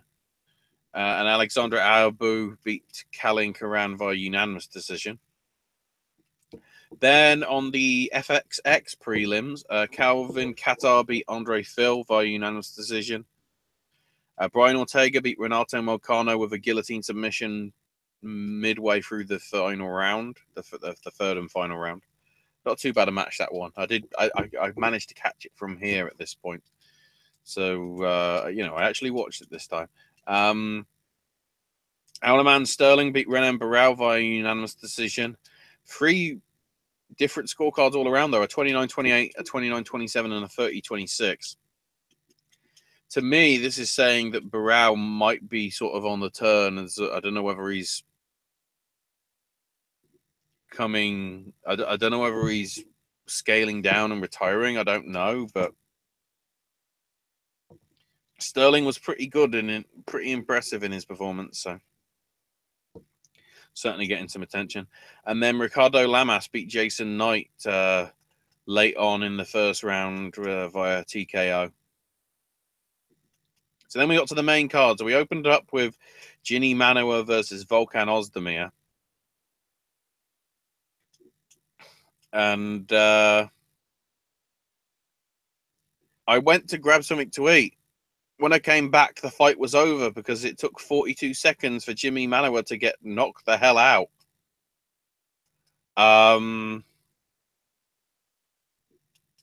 And Volkan is impressive in his 2 fights. I think he's 3-0 now in the UFC after coming in from his other MMA stuff. In his last 2 fights, though, I think he had a less than 30-second knockout and a less than 45-second knockout. And afterwards, he basically said, "I want a title shot sooner rather than later." Because I think he's number 5 in the ratings. So I think Jimmy was number 3. So, it's a possibility. Although, by the sounds of it, it isn't. But we'll get to that. So then Robbie Lawler beat Donald Cerrone. All 3 judges gave it 29-28. It was damn close, though. Because Robbie Lawler in the second round, I think, did 3 shots compared to Donald's 40. It's as if Robbie didn't even try in the second round. And then the stats on the third round in terms of punches, I think it was like 29-28, which is ironic because, of course, that was what the scoreline was. But, it was like the first round was all Lawler. The second round was all Cerrone. And the third round was Pick'em. Donald was the fan favorite, though. So, of course, when Robbie won, they booed. But they only booed sort of because of the result. They didn't boo Robbie for his win. Then we got to the 3 title matches. Cyborg did beat Tonya Evinger, but it took 3 rounds and 2 minutes of the third round nearly to actually get the TKO. But Tonya took some hell of a punches, and I think even late on in the first, she was groggy. But good on her for being sort of the punching bag and actually standing up to it for longer than I thought could have happened. So Cyborg's champion, then afterwards, at least on social media, called out Becky Lynch for some sort of interaction at SummerSlam. So I guess that's still happening. In which case, I think that might be subtle stuff for UFC to try and get advertising for the McGregor-Mayweather stuff, which we'll get to. So then we had Tyron Woodley and Damian Maia. Maia, I think, attempted 18 takedowns and every single one of them failed. And I think Tyron Woodley did about 14 punches in total. It has the stat, I believe, it has the record for the least amount of offense done in any UFC fight ever.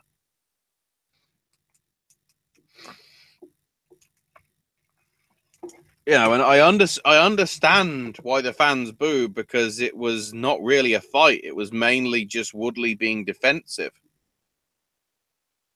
But in what he did, it's very good. But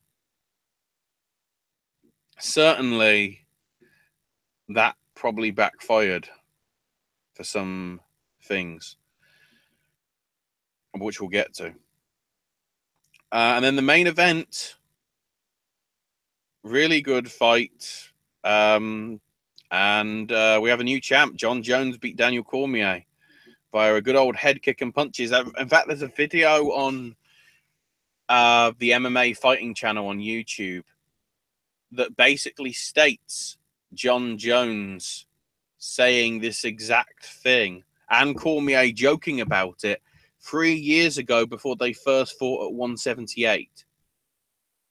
And it's literally what happened 3 years on, practically, give a week. So, you know, the irony of ironies. Jones was, you know, ecstatic, sort of on his knees. Cormier was crying. Joe Rogan decided to interview him, despite the fact that normally doesn't happen. And he's apologized to it afterwards because he knows that isn't a thing that he should do and normally does. But it was just, I guess, in the spur of the moment when he felt like, you know, the fans wanted to hear from him. Even though Cormier was crying and sort of was absolutely dejected with his performance. Even though it was a good fight. John Jones got a 50,000 performance of the night, along with Volcano Ozdemir for his Ginny Manawa knockout. And the Ortega Renato Volcano match actually got fight of the night as well. So they both got 50,000. In terms of the money, and this is the interesting thing, Cormier got $1 million. John Jones actually only got $500,000. So I guess he took a pay cut.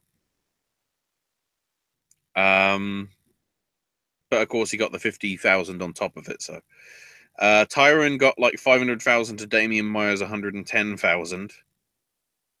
Cyborg and Justino, surprisingly, there's only like 100,000 between them, so they got pretty much the same money there, really.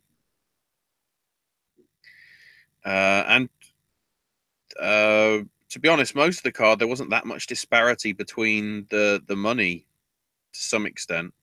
Then again, some of them that did loot. Well, some of them lost only got 10,000, but that's probably because the other fighters, their figures more, but that does include win bonuses and whatever, so it's probably not entirely fair.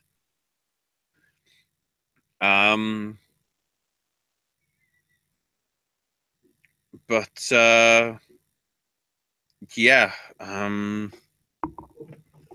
Oh, and in terms of the Tuesday night fights from yesterday, Julian Marquez got a contract for his second round knockout of Phil Hawes and his performance. And then also Brandon Davis, his unanimous decision win over Austin Arnett got him a contract. So sorry to Kyler Phillips beating James Gray, Carlos Candelero beating Ronaldo Candido, and John Castaneda and beating Cheyenne Lawyer. Sorry, Leia Loha, sorry. You don't get contracts because I don't know.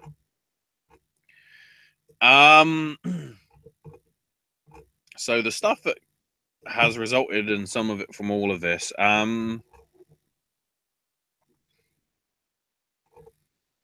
In terms of the judges for the Jones and Cormier stuff, 2 judges had it even, and then the other judge had it 2018 for Jones. But then other people did have it 2018 for Cormier because both rounds that did happen were close before we got to the knockout.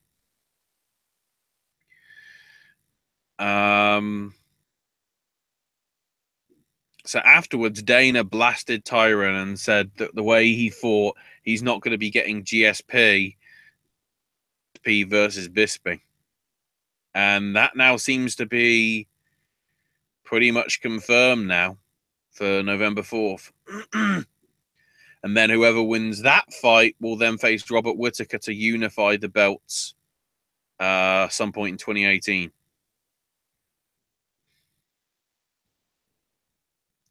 Because Whittaker's got a knee injury, so the interim champ is also now going to have to be interim champ. Or I don't know, whatever.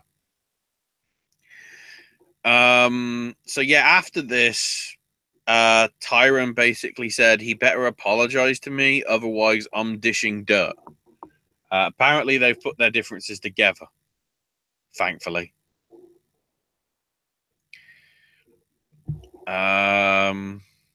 Uriah Faber isn't ruling out a return to the octagon and is still in the USADA drug testing pool. Chael Sonnen believes that his next opponent in Bellator is going to be the Iceman Chuck Liddell. And and the other thing that happened, why did I forget that last? John Jones actually called out Brock Lesnar in the ring. He said, I hear there's rumors that you're coming back. Well, how about you get your ass whipped by a guy 40 pounds lighter than you? So I don't know whether they're going to do that as a catchweight or whether Jones is going to bulk up or Lesnar's going to cut somewhat down or they're going to meet in the middle somewhere. I'm not sure. But the schemes are happening, which obviously resulted in probably why WWE did what they did on Raw. Probably. So we shall see. Anyway, yeah. Oh, there was a thing as well. I'm surprised I didn't put it down in the notes here.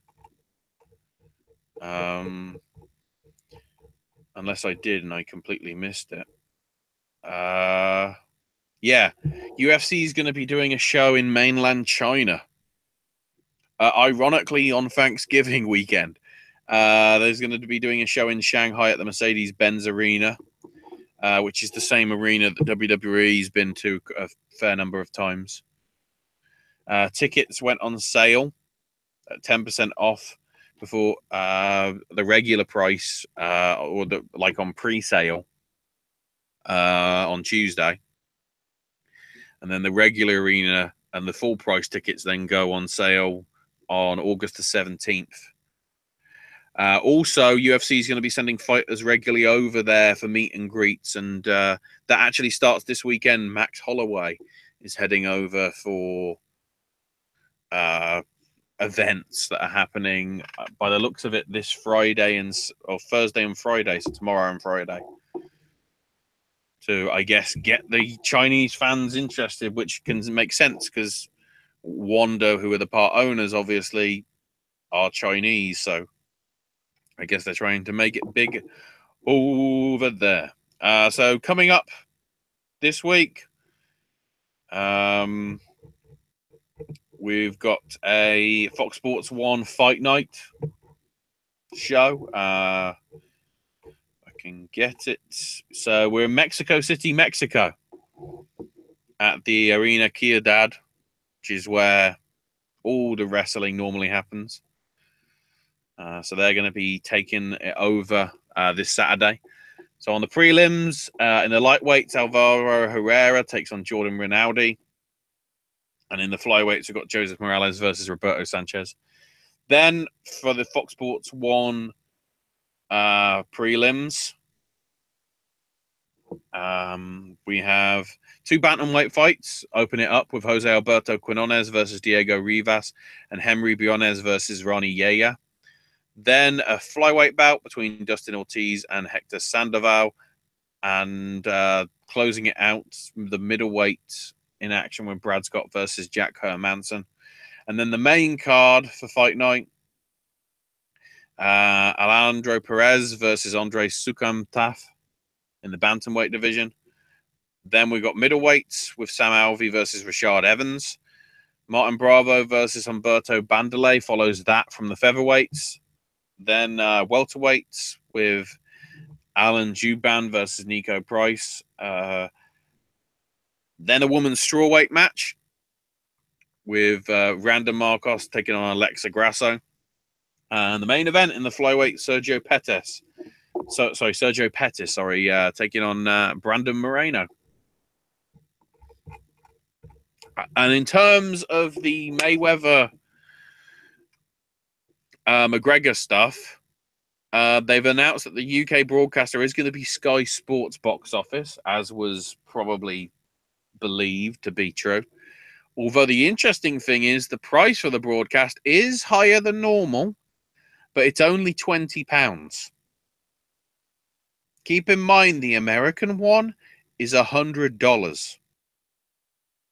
If we're doing it in terms of currency conversion, the Sky show should cost in the region of about £80. So, sucks to be American, maybe?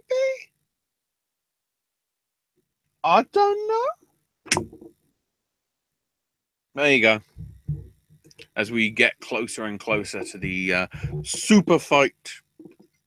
And no, I don't mean Triple Mania.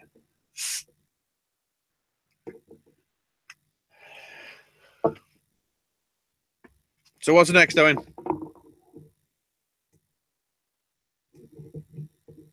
Really? Has he gone and lied down again? Oh, he's on mute. And I just said, and we are going next to NXT, and I didn't realize I was still on mute. Great.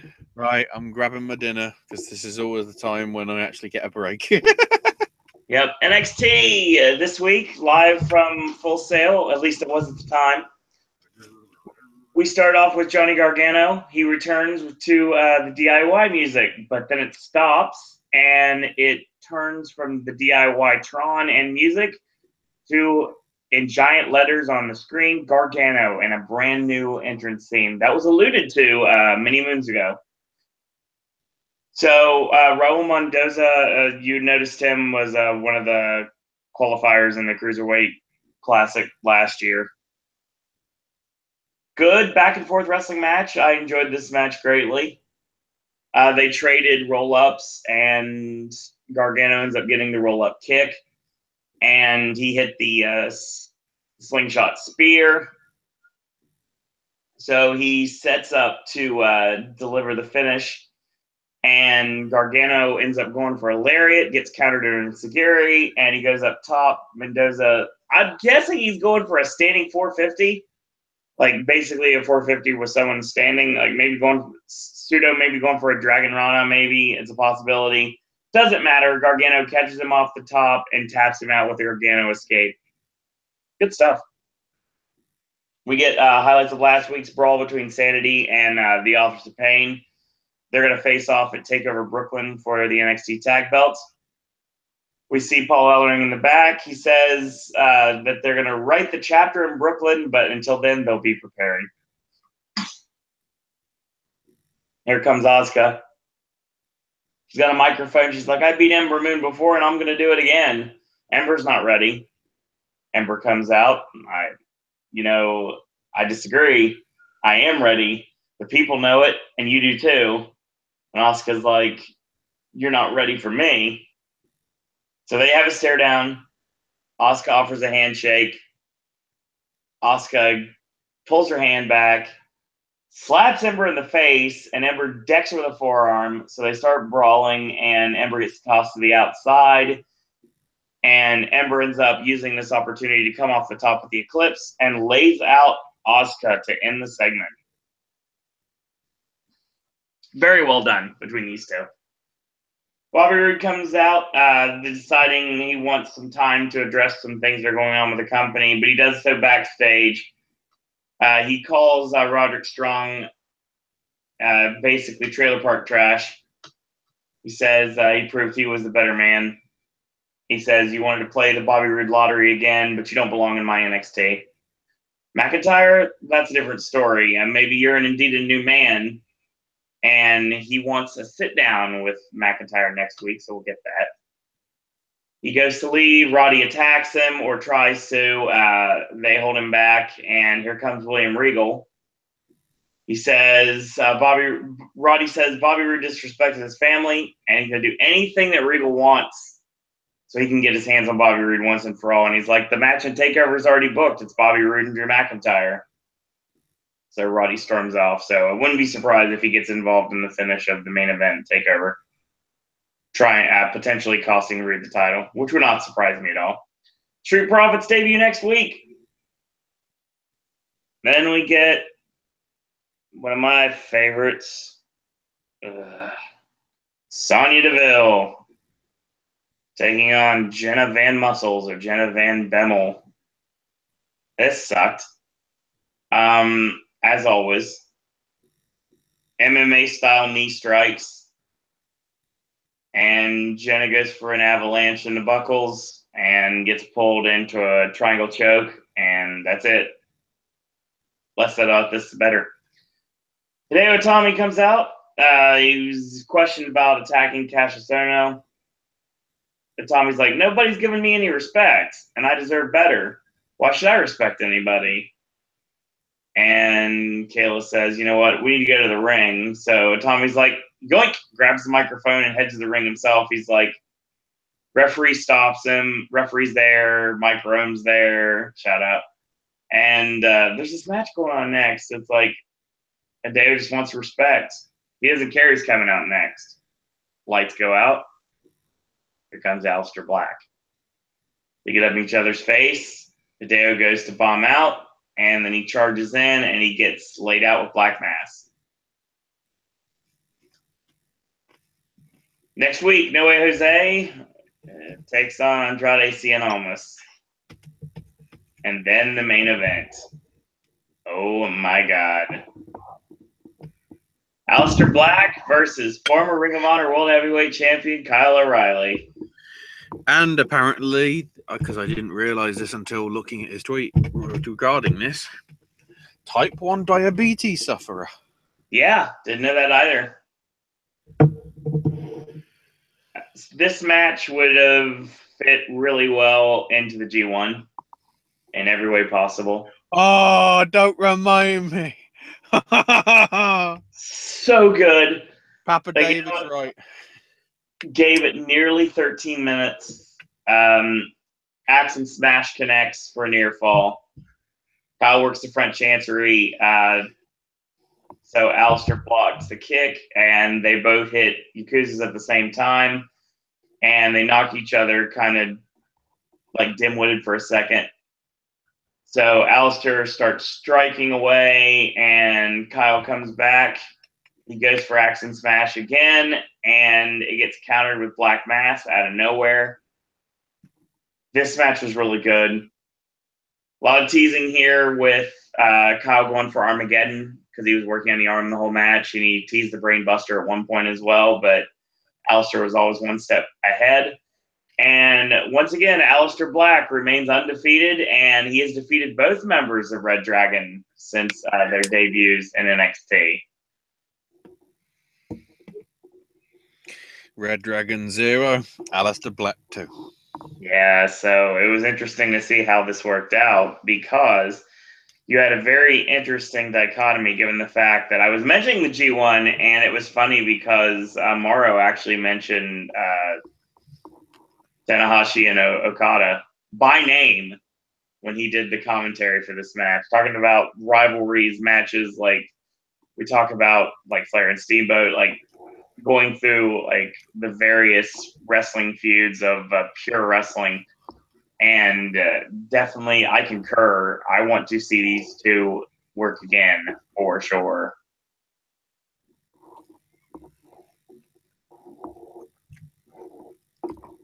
Great way to end NXT. Mm-hmm. The this moves us into another set of 3 words. Obviously, we're going from NXT to Ring of Honor. Women! Yeah, finally get the Women of Honor show. Which you can tell it's disjointed. Of course. Which is annoying because, Chris Wolf's on the show. She wins.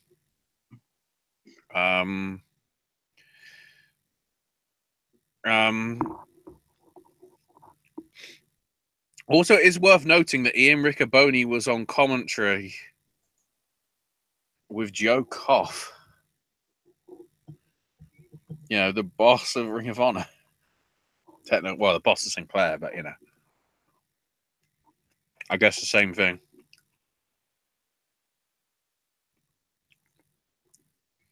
Now, interestingly, during the opening, they said that in the future, Women of Honor matches that are on pay-per-views will be broadcast on the pay-per-view. Thank God they actually listened. So I don't know what's coming up in August. But yeah, Chris Wolf beat Sumi Sakai in a pretty good match, in all honesty. So then, because of course we have to, because, it can't be Women of Honor without men, Silas Young and the Beer City Bruisers show up. Joe Koff calls them Neanderthals. I would know this is a Woman of Honor special, but the show needs some testosterone. It's 36 days since you've seen Jay Lethal. He's sitting at home too scared to return. He'll never come back. Despite the fact he came out, an hour and a half later? Yep.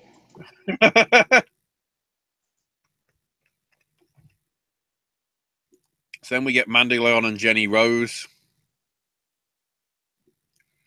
with their friendship and the misunderstandings and everything. And Jenny Rose got the win with an electric chair drop. And they hugged afterwards. So they're back to being best of friends. Yeah.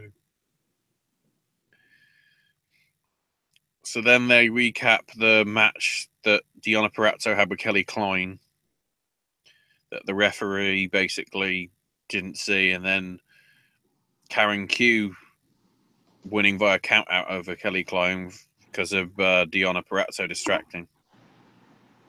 Then, of course, again, because, Women of Honor, here's a video package about Bully Ray and the Briscoes losing to Dalton and the Boys and the Bullet Club. Mark's trying to calm Jay down, and Bully comes in and says, I like you, Jay, with this fire, and we're going to need it to take down the Bullet Club. And then they transition to the breakup of the Rebellion and Shane Taylor attacking who the shit he wants. And then we got Kelly Klein, Deonna Purrazzo, and Karen Q in a triple threat, which Karen Q wins. Taking advantage of the Klein and Purrazzo confusion, and Karen drop kicked Kelly to the outside, rolled up Deonna and with a schoolgirl and got the win.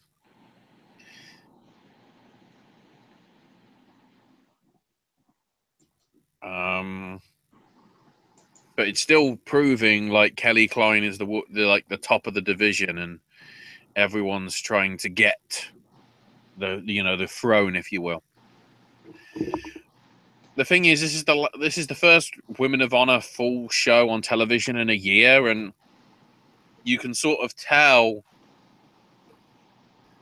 that quite a lot of the people are either in other promotions or aren't working with Ring of Honor right now. But the fact that they're now coming forward and saying women's matches will be part of pay-per-views when they're scheduled is nice. And you can sort of tell that these are the piss break matches when they happen in the tapings, which they are anyway. But At least we've got some idea that Ring of Honor apparently acknowledges that women's wrestling exists now. And they're trying to do some support of it, which is better than nothing.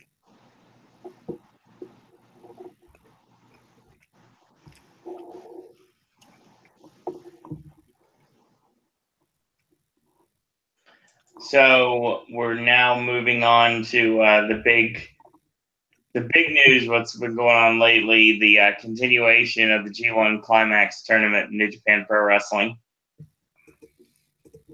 Oh, G1, you beautiful bitch. This has been a really, I don't know because I haven't seen the other 26, but certainly in recent years, the ones I have seen, this has been the best of the ones that I've seen. And, according to the people that know, it's the best of the best of the best of all the bests. So we'll go back to day 8, which had Tama Tonga beat Juice Robinson. Sanada beats Toru Yano by a countout. Evil beat Minoru Suzuki. So a big surprise result, certainly. Okada beat Kojima.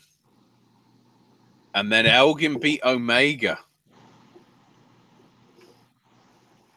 So I think Elgin's got a shot at the IWGP US title probably through that. I'd say so. Probably. Whether it be on a New Japan show or Ring of Honor show, whatever, who knows. So then day 9, back on Saturday. Back to A block. We had Togi Makabe, he beat Yuji Nagata. Bad Luck Fale beat Kota Ibushi. Really? Hiroki Goto beat Zack Sabre Jr. Sorry, I'm just... Why are they trying to put over... The only reason Fale's over is because he destroyed Daryl. That's it. Hiroshi Tanahashi beat Yoshihashi. And Ishii beat Naito. Then we had day 10 on Sunday, which featured Evil beating Toru Yano. Suzuki beating Tama Tonga. Sanada beat Elgin.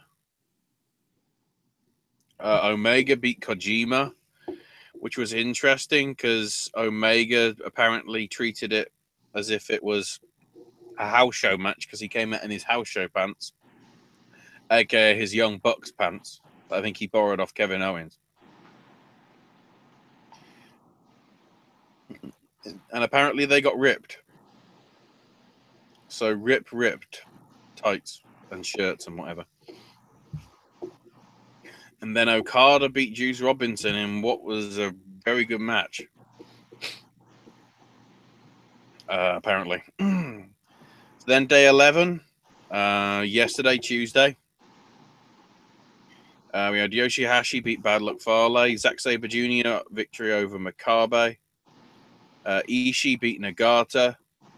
Naito victorious over Goto. And Ibushi beat Tanahashi.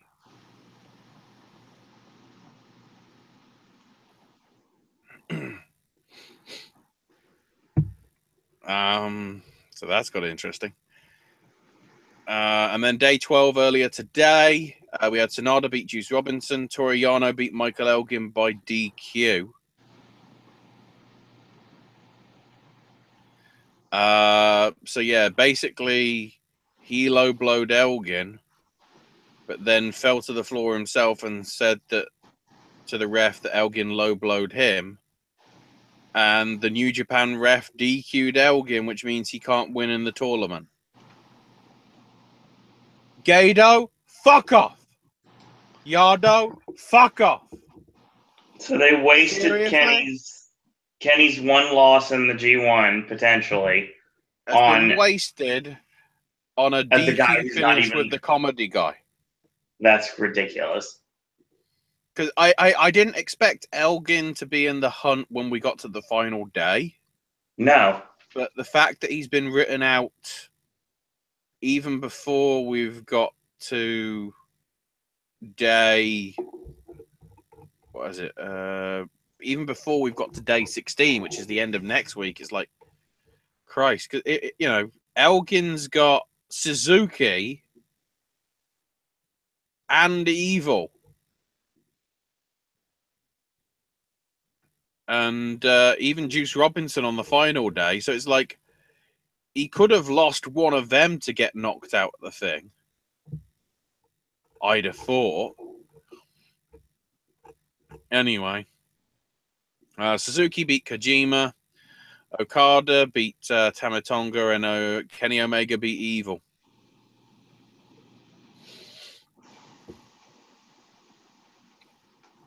You know, he saw all the LIJ shirts, but also saw a good night and good luck t-shirt.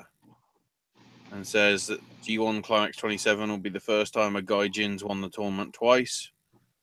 And finished by saying he's got to go to sleep now, but goodbye and good night. So as it stands with the blocks, Block A is wide open. Because Tanahashi, Naito, Sabre Jr., and Ishii all have 8 points. Goto, Fale, Makabe, and Ibushi all have 6 points.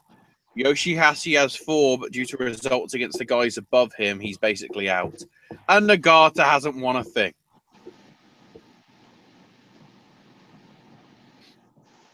And then in B block, Okada's 6 for 6, still perfect on 12. Omega's on 10. Evil, Suzuki, and Sanada are all on 8. And then Tama Tonga, Elgin, Yano, Juice Robinson, and Kojima. Sorry, Tonga, Elgin, and Yano on 4. Robinson's on 2. Kojima's on 0.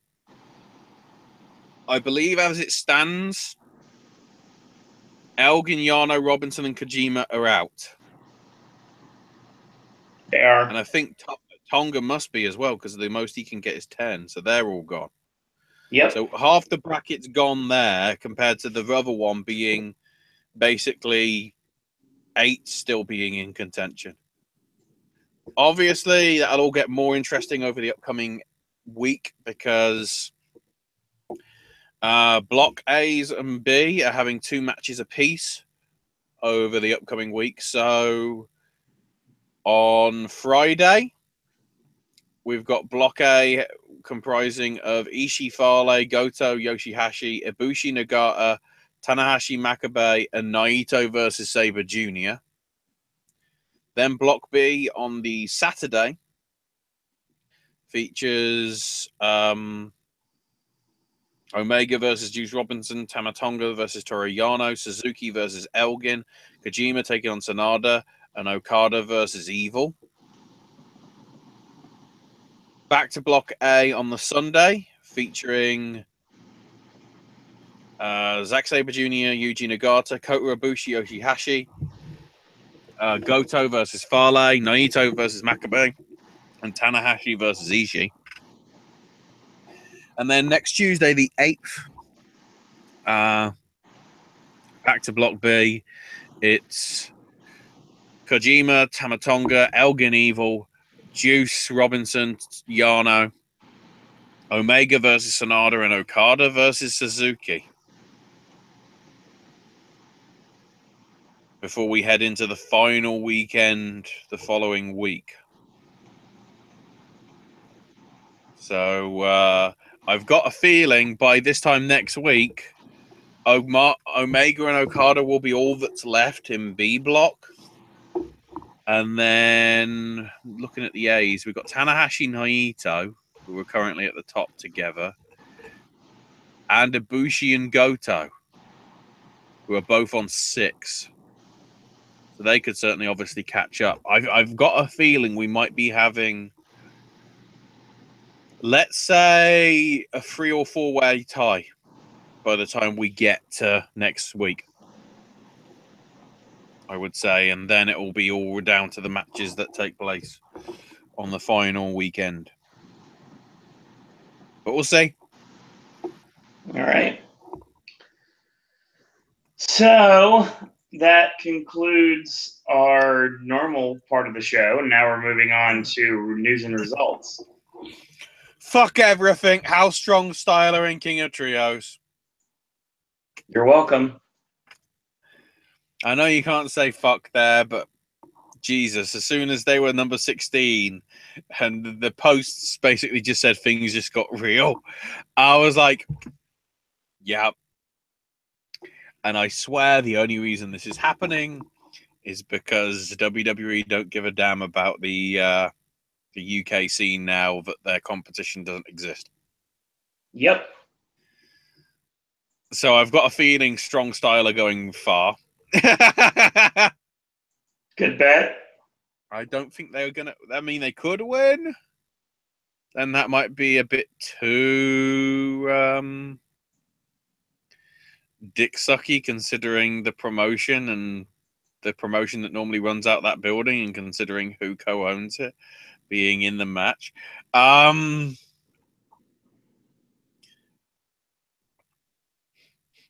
we'll see. So aside from that, back to Papa Dave and the news from last week. So apparently the Carly thing was kept secret from practically everybody, and basically you're not going to be seeing him again. They did it as a one and done. Who knows? Also, in another amazing stat is the free live feed of the Japanese language of night one, because they made it for free for everybody to view, was watched 600,000 times. Which is interesting because in terms of subscribers, they currently have 60,000. So if people want to watch wrestling, they want to. They just don't want to pay for it. Oh my God, I wish I was Japanese right now. So the reason the CMWO anniversary show has been moved to Saturday this year is basically the September 15th when it traditionally happens, or the Friday, sorry, is a traditional family holiday where people stay home and have family dinners at night. Which is weird because if that happened in the past, they normally did the show within the following Friday or the Friday after, so who knows. And on top of that, the 16th, the day after this traditional holiday where people stay home and have family dinners, is Mexican Independence Day. So I guess they're using it for a big-ass draw to try and go... Because it's interesting, it's late afternoon, so people can watch that and then watch the Alvarez-Golovkin boxing match that's going to be going down and all that.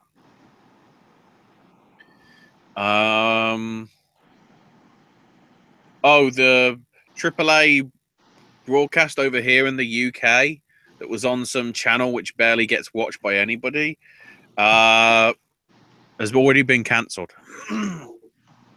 The first episode that was on in June got 14,000. But 3 weeks later, for July the 5th episode, it had less than 1,000. So they pulled it that quickly.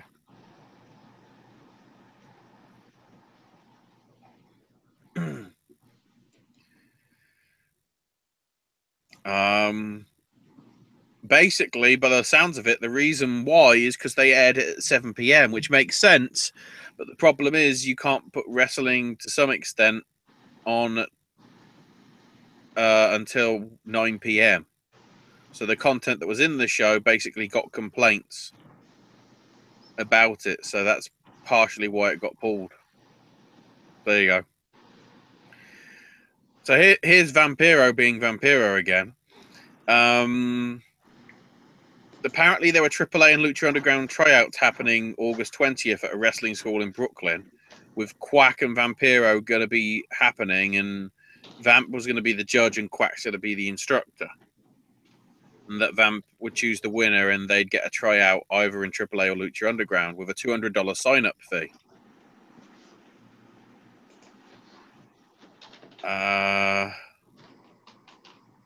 Last weekend, Vamp well, not this past weekend, but the weekend after, Vamp was pulling out because of commitments to Triple Mania, which is 6 days later. The thing is, all this was announced when they said that Triple Mania was happening like 11 months ago. They said the date and everything. The company involved referred all inquiries to Vamp, and the school running the event said they were hosting it and it had nothing to do with them. So all these $200 that have been paid for the shots haven't been refunded.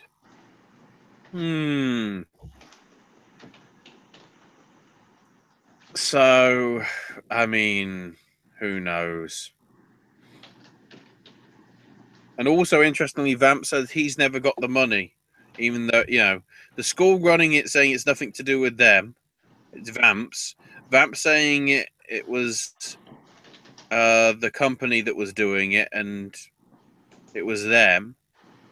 The company that's involved in terms of the stuff with the school says it's nothing to do with them. So somebody's telling fucking porkies.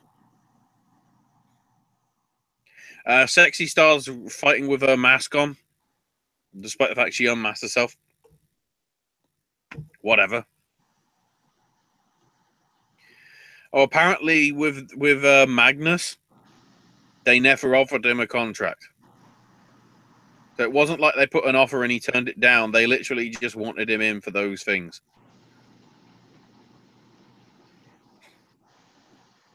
So I guess that's a thing.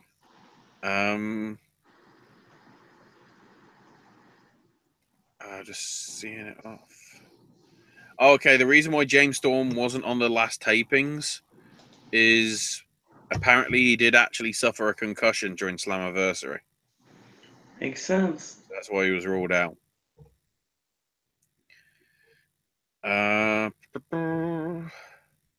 Rebby has had another good old Sports Illustrated rant. Basically, because Nordholm did a thing with them saying that, you know, both are saying each other's lying and that they don't, you know, because of that, they don't want to come to agreements. The interesting thing is somebody tried to trademark it and the trademark failed. So I think that means anybody can do it. Wonderful!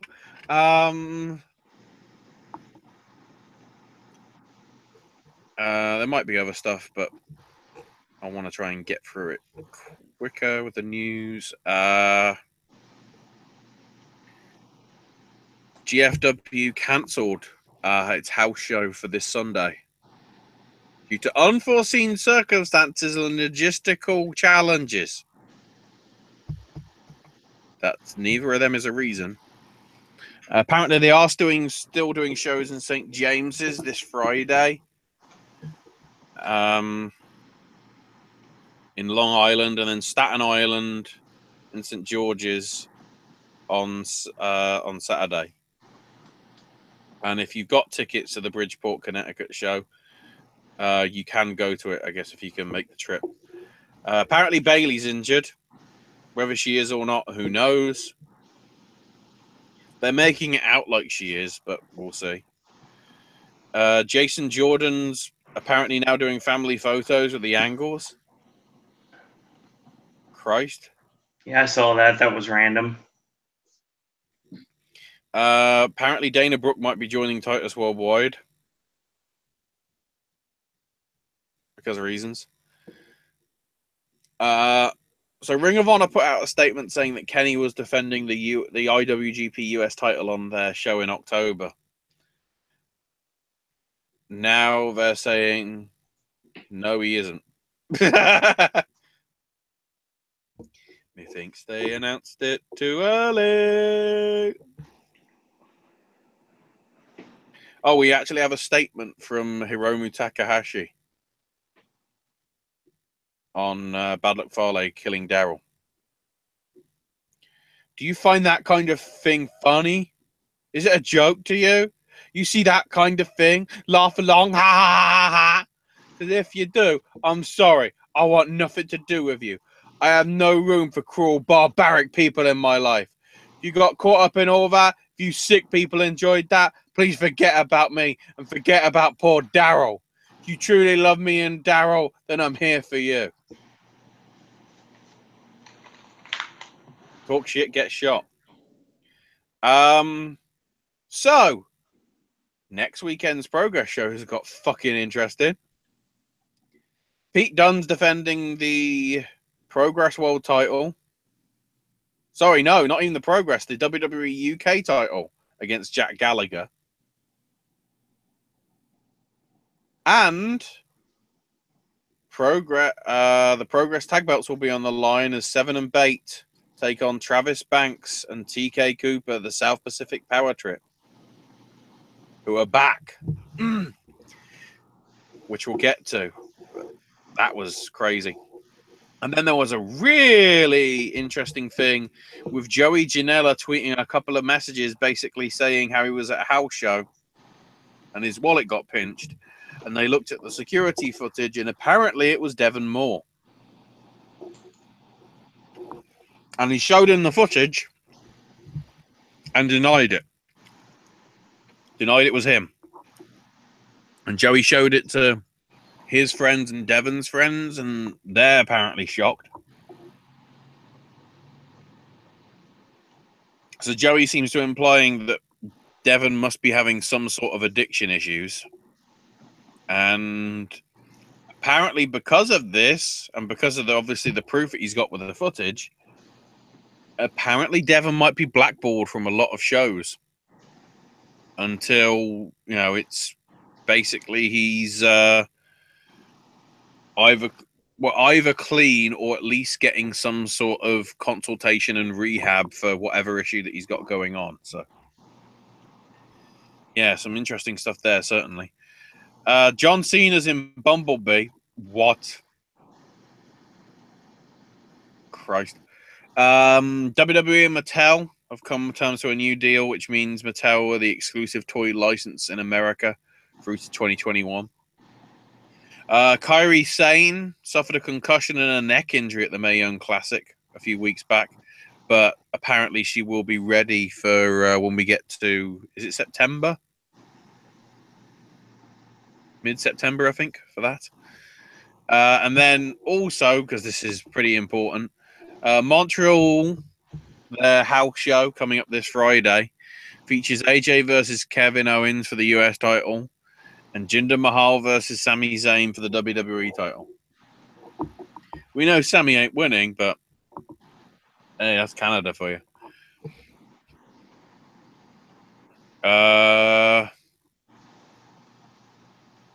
So yeah, in terms of Cena's stuff, he's advertised on No Mercy on September 24th at the Staples Center. And he's also advertised for an August Raw house show against Samoa Joe.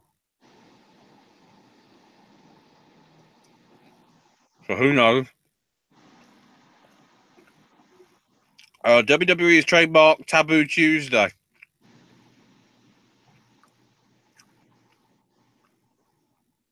Which makes me think there's going to be a special voting edition of SmackDown.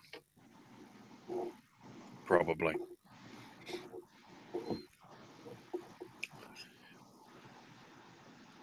Brock's going to be on next week's Raw in Toronto and the show in Boston.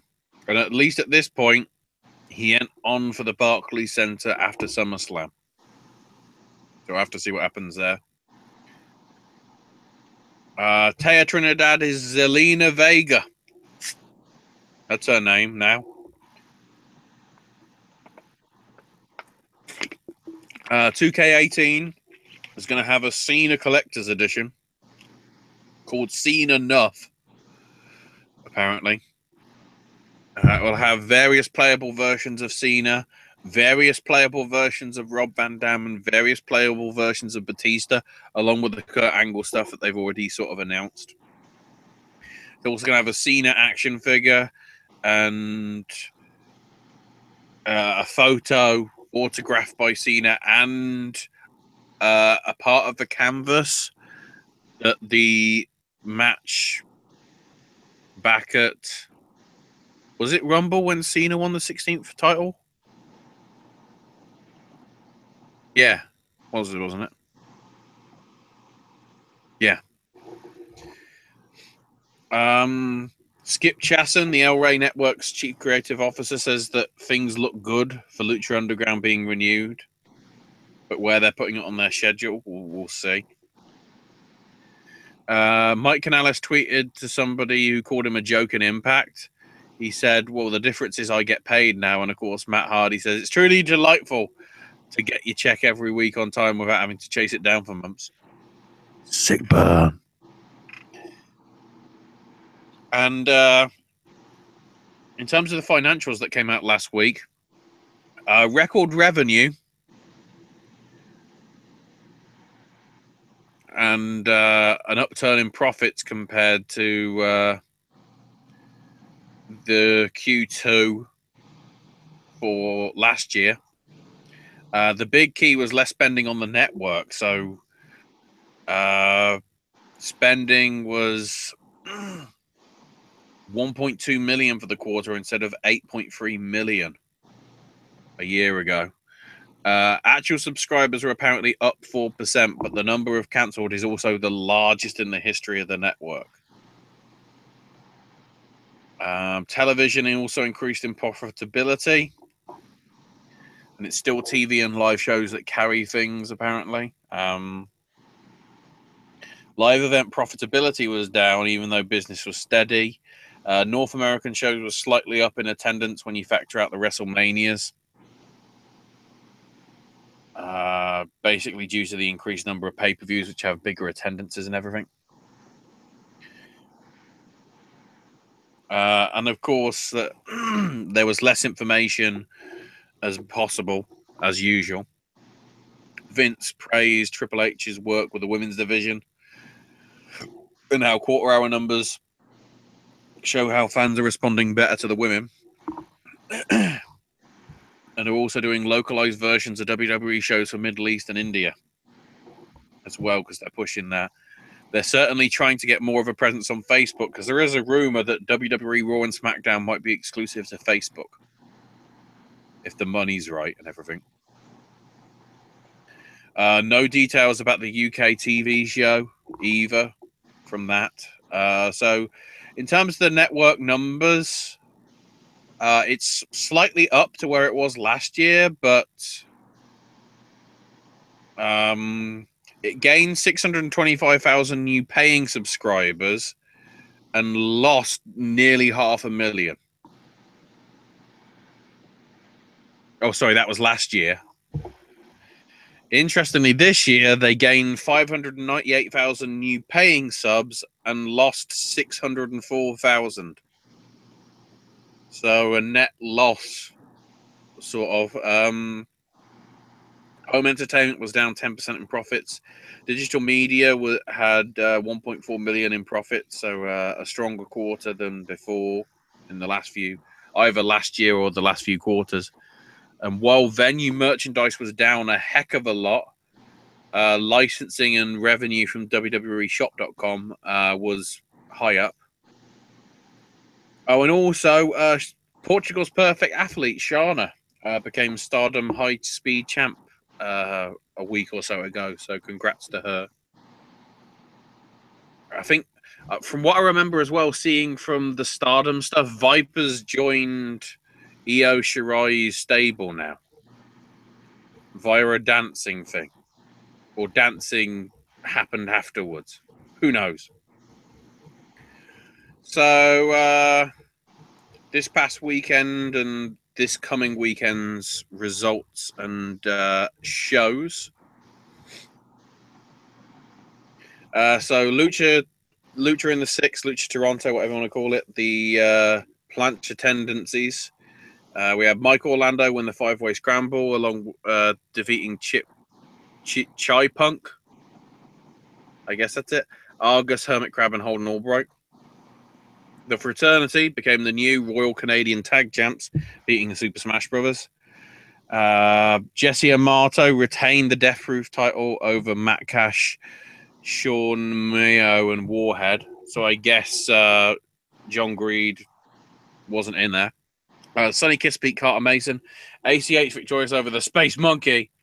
And the Premier title for Lucha Toronto Retained by Deshaun Pratt, beating Aero Boy. Then CWF Mid-Atlantic's No Excuses from Gibsonville, North Carolina. We had Ian Maxwell, KL Frio, Montana Black beat Court Montgomery, Carlos Miller, and Slay Porter. Zane and Dave Dawson retained the Mid-Atlantic tag belts over Snooty Fox and Dirty Daddy. Priscilla Kelly beat Sis. Then we had some Weaver Cup tournament stuff. So Ethan Sharp beat Mitch Connor in what's stated as an upset here. Smith Garrett beat Cam Carter. Chip Day and Kane Justice went to a 10-minute time limit draw, which means they're both out of the tournament. And Chet Sterling beat Roy Wilkins. So those are the three, I guess. So somebody's getting a bye. Then after Chet Sterling's match, Roy Wilkins and Eric Royal attacked Chet Sterling. And then Shane Hurricane Helms made the save and challenged the All-Stars to a tag team belts, and Sterling and Helms won it. Aaron Biggs won a Battle Royal, eliminating Zane Dawson. Last eliminating him. That'll be on ESPN 2. And the Paul Feinbaum show, whatever that is, in the coming weeks, apparently. And then Trevor Lee beat Eric Andrews to retain the Mid-Atlantic Heavyweight title in a champion versus champion bout. Basically, it was supposed to be Eric Andrews defending his belt, but said he wouldn't wrestle unless it was in the main event. So then Trevor Lee came out and said, okay, so much for Eric facing a partner of the crowd's choosing. So they're going to be back in a couple of weeks for the continuation of the Weaver Cup tournament. Alpha One's The Purge 2. We had ACH beat Alex Daniels in the opener. Then Space Monkey retained the Zero Gravity title against Gregory Iron. Then Dominic Garini's title shot was cashed in. And he lost because Space Monkey retained. Then in six-way scramble, Steve Brown victorious over Dr. Daniel C. Rockingham, Eric Carney, Josh Rogan, Mark Wheeler, and Rob Matter. 2 stars retained the A1 tag belts. So Cody and Ethan Page beat Gavin Quinn and Josh Alexander again. Maxwell Jacob Freeman beat Shane Saber to qualify for the King of Hearts tournament, which I think is in a month or so. Stevie Fierce beat Kurt Stallion, Matt Knights, and Dominic Guarini in the freelance title fatal 4-way elimination match to retain. And Kobe Durst beat Ricky Shane Page to retain the Alpha Male title as well. Then we get to the UK block. So we'll start off with Fight Club Pro and International Techers 2017 Part 1, Big Men, Big House.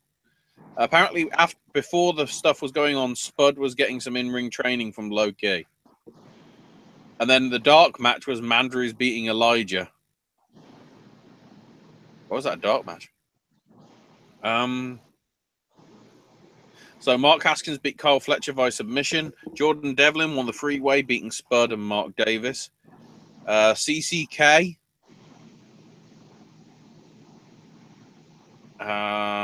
beat Extra Talented. Afterwards, Jimmy Havoc and Clint Margera appeared and challenged CCK to a tag title match at Project Mayhem 6. Says CZW titles. When did that happen? I'm confused. I know if those notes are right. Amari beat Keithley. Wow, big upset there. Candice and Joey beat Shea Purser and the Session Moth. And then British Strong Style beat the World Warriors of Travis Banks, Loki, and Jeff Cobb. So I was right in Cobb going in. However, they did make some big announcements for September. So September 23rd, which I believe is a Saturday, I think, off the top of my head.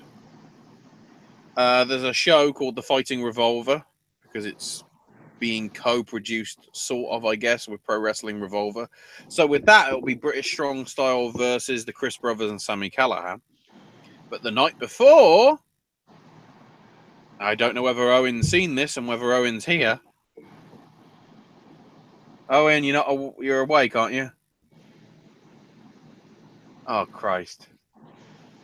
Gone to sleep again. So the day before, I think the Friday, Open the Dragon House is happening. Yeah. Dragon Gate Japan guys are coming to the UK, and it's going to be British Strong Style versus Aita, Mochizuki, and Chima. Very juicy. Very juicy. That's all I'm saying. Wow. So then we have Progress Wrestling.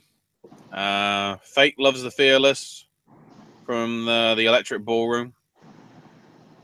In the pre-show match from the training school guys, Connor Mills beat Spike Trivet. Then CCK beat Extra Talented to get the #1 contendership for the Progress Tag Belts. Cheap Deputy Dunn beat Chuck Mambo.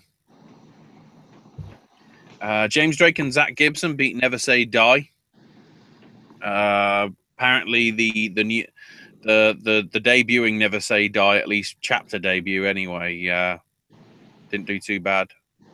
James Davis beat Rob Lynch, so the tag partners clashed for the Atlas titles.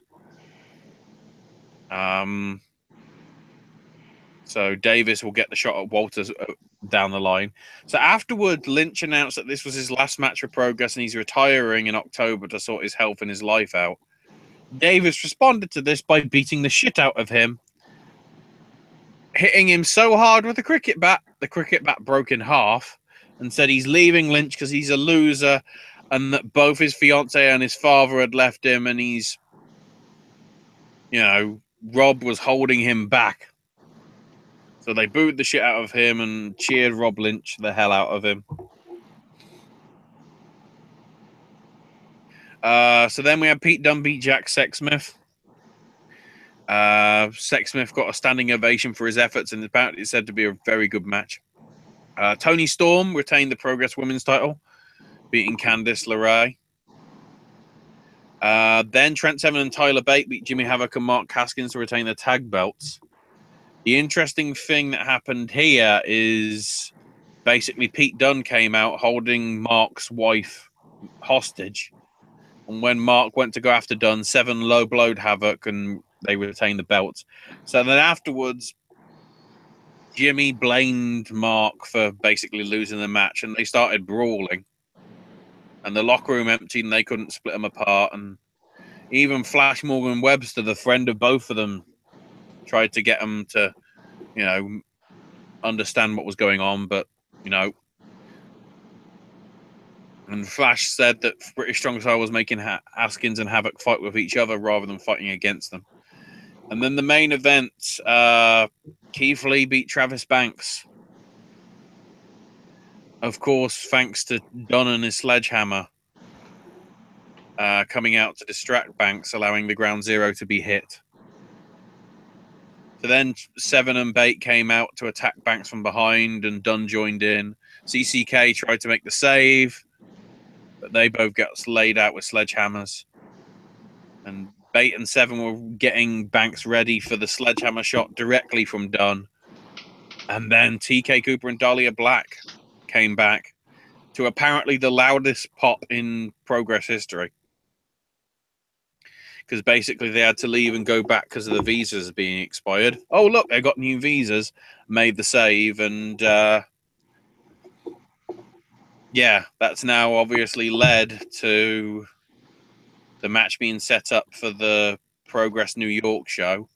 They'll obviously be part of the Progress Boston show as well, but they're back in the UK the week after SummerSlam, back at the ballroom in Camden, with tickets already being on sale, which are probably already sold out because it's Progress.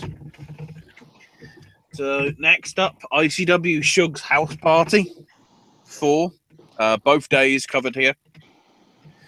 So it starts off with Grado being replaced by Bram.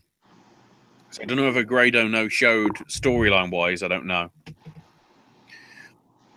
So we started off with a dog collar match, which Mikey Whiplash won over Stevie Boy.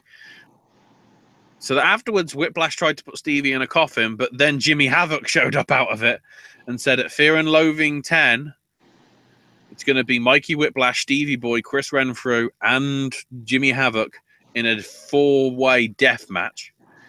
Then Mark Dallas announced that Rey Mysterio is going to be wrestling on Fear and Loathing 10. Then we had Kid Fight beat Ball James, thanks to some help from Luke King Sharp. Super Crazy beat Judy Fleisch. Casey Owens beat Kaylee Ray to win the ICW Women's title. Joe Hendry beat Lionheart in an unsanctioned street fight. Kenny Williams won the ladder match against Zach Gibson to win the 0G title again. Dickie Divers beat Thomas Kern, so I think that's the good referee beating the heel. Can't remember. And then Pete Dunne retained the WWE UK title over Trent Seven, BT Gunn, and Wolfgang. And then the Pinky Party of Noam Dar and Chase Samuels beat Joe Coffey and Bram in the main event. And then night 2, Jody Fleisch beat Aaron Echo. Mark Dallas then... Well, then Lionheart came out and said, I want competition sort of thing. And Dallas came out and said, you've been having quite a run of form here. And announces that Lionheart will be facing on Fear and Loathing 10 some bloke called Rob Van Dam. So Lionheart's getting some good matches. Wolfgang beat Super Crazy.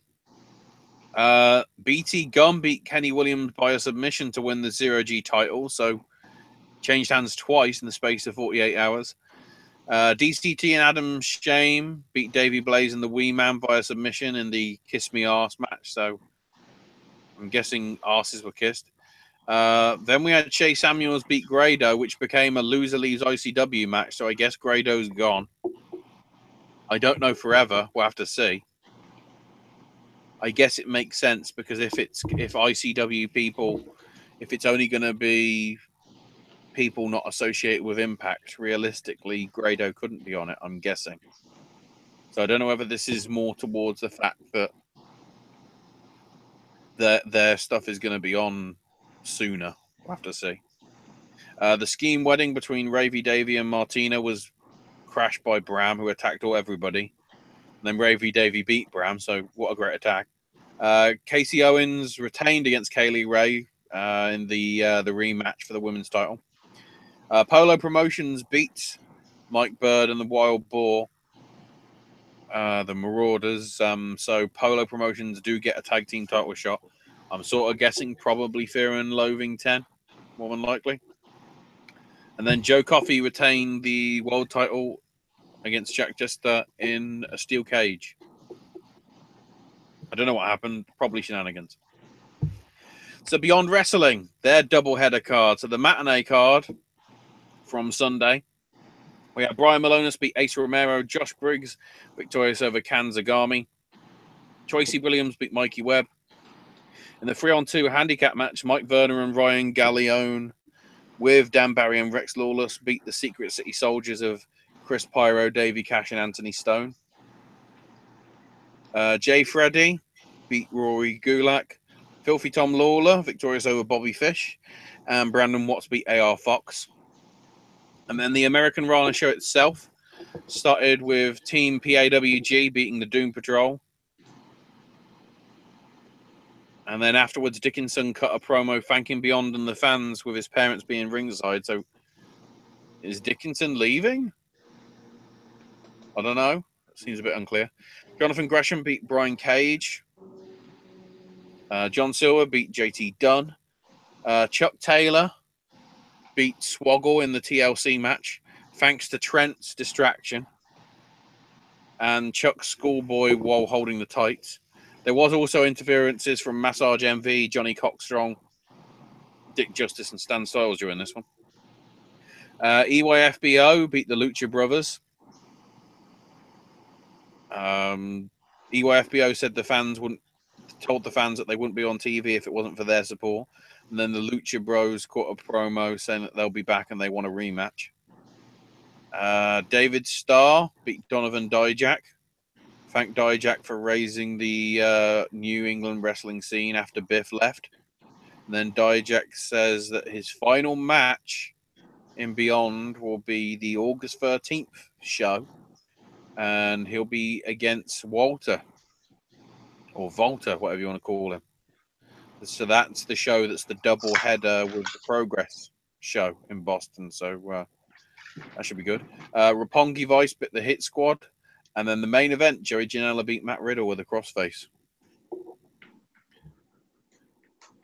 Ring of Honor TV tapings. I completely forgot that they happened. Ian was obviously on play-by-play with Colt and BJ alternating, apparently. They also taped an angle where Will Ferreira attacked Cheeseburger as he was signing autographs. I guess people saw. So episode 1, or at least that we can believe it is, Kazarian opened the show blaming the fans for Daniels losing to Cody and that they'll ruin everything that the fans like about Ring of Honor. So like the Bullet Club? What the fuck? For punishment, Martinez beat Flip Gordon. Afterwards, Jay White tried to come after Martinez, but security stopped him. Rhett Titus beat Cheeseburger, thanks to Will Ferreira interference. Kushida and Kenny King's TV title match went to a double DQ because Marty Scurll and Adam Page attacked both men, which then led to Kushida and Kenny King beating Marty Scurll and Adam Page. And then Karen Q beat Stella Ray. So I don't know whether that'll be actually on the TV or whether that's just a Women of Honor internet match. Best Friends beat Coast to Coast with Caprice Coleman on commentary for this one. So not sure what's going on there. Jay Briscoe beat Matt Taven by DQ because the Kingdom jumped Briscoe and laid him out in a concerto. Had to be helped to the back. So instead of like turning him heel, they're actually faces. Dalton and the boys beat Colt Cabana and the Tempura boys to retain the 6-man tag belts. Then Mandy Leon and Jenny Rose beat Sumi Sakai and Brandy Rhodes. Episode 3, we got War Machine versus Jay White and Jonathan Gresham. I don't know what the result is there. It's not even listed. Josh Woods beat Shane Taylor. Afterwards, QT Marshall came out and paid Taylor to destroy Woods. Wow, QT's back. Okay. The Young Bucks and Motor Machine Guns went to a double DQ because Daniels and Kazarian attacked both of them.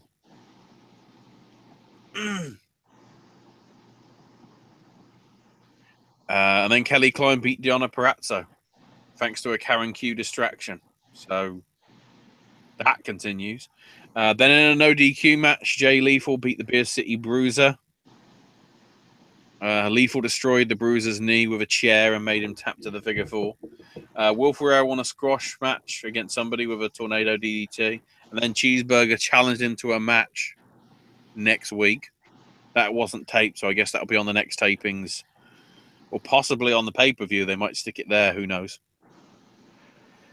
So then it was supposed to be Cody and Page versus Bully Ray and Mark Briscoe. But by the sounds of it, it basically led to I don't know if it was a double DQ, but the Kingdom attacked Briscoe and Bully Ray, and then Jay made the save, and then they put TKO Ryan for a table to end the show and send the fan homes, I guess, happy. Who knows? So upcoming this week, so Tuesday, along with the New Japan stuff, Dragon Gate Japan's having its Kurikan Hall show. Nothing major happening on it. There's just 4 matches which are part of this Survival Race League matches, which, if you remember, it's like the worst 2 teams will have to fight each other, and then the losing team has to disband and never team up again. There's nothing really major on that. Sometimes there's major stuff on Kurikan Hall shows, but not this time. I guess because they've only just come after the Kobe Wrestling World show. So Preston City Wrestling has a free show in Blackpool Tower this Saturday. I think there's very few tickets available, so you can check PCW Live's Facebook page for the details and everything. The matches that seem to be set up on this one, we've got Matt Brooks versus Tel Bannum, Sonna Durston, Jake Long, Dave Birch, and Arcadian in the Cruiserweight 4-way. Joey Hayes and Danny Hope face Sheik El Sam and Seymour Guns. Soraya Knight one-on-one with Lauren, so a trial by fire for one of the PCW Academy girls. Chris Ridgway versus CJ Banks. Doug Williams taking on Philip Michael. Dean Allmark defends the Cruiserweight title against Martin Kirby. And then Shea Samuels, T-Bone, Lionheart, and Yeston Reese take on Bubblegum, Ashton Smith, and the Hooligans. Also, this weekend, Southside Wrestling has got a double header. Day of Reckoning 18, and Menace to Society 7. So the Day of Reckoning show, we got Cheat Pops and Dreadlocks of Lucas Archer and Tommy Taylor making their debuts to take on Damian Dunn and Kip Sabian, aka GBH. Robbie X takes on Blake. Adam Maxted versus DJ Z. The Filthy Click, BT Gunn, Stevie Boy, and Kaylee Ray take on Chris Tyler, Lana Austin, and Joseph Connors. David Starr is also set to be in action. He was supposed to be against Davey Richards, but then Davey apparently, even though he didn't show up for shows the week before, apparently they only found out that Davey wasn't going to be there like last week. So relatively short notice, which is a bit weird. But the Menace Society 7 show in the evening, we got opening up, they've already confirmed this, pretty damn good 4-way.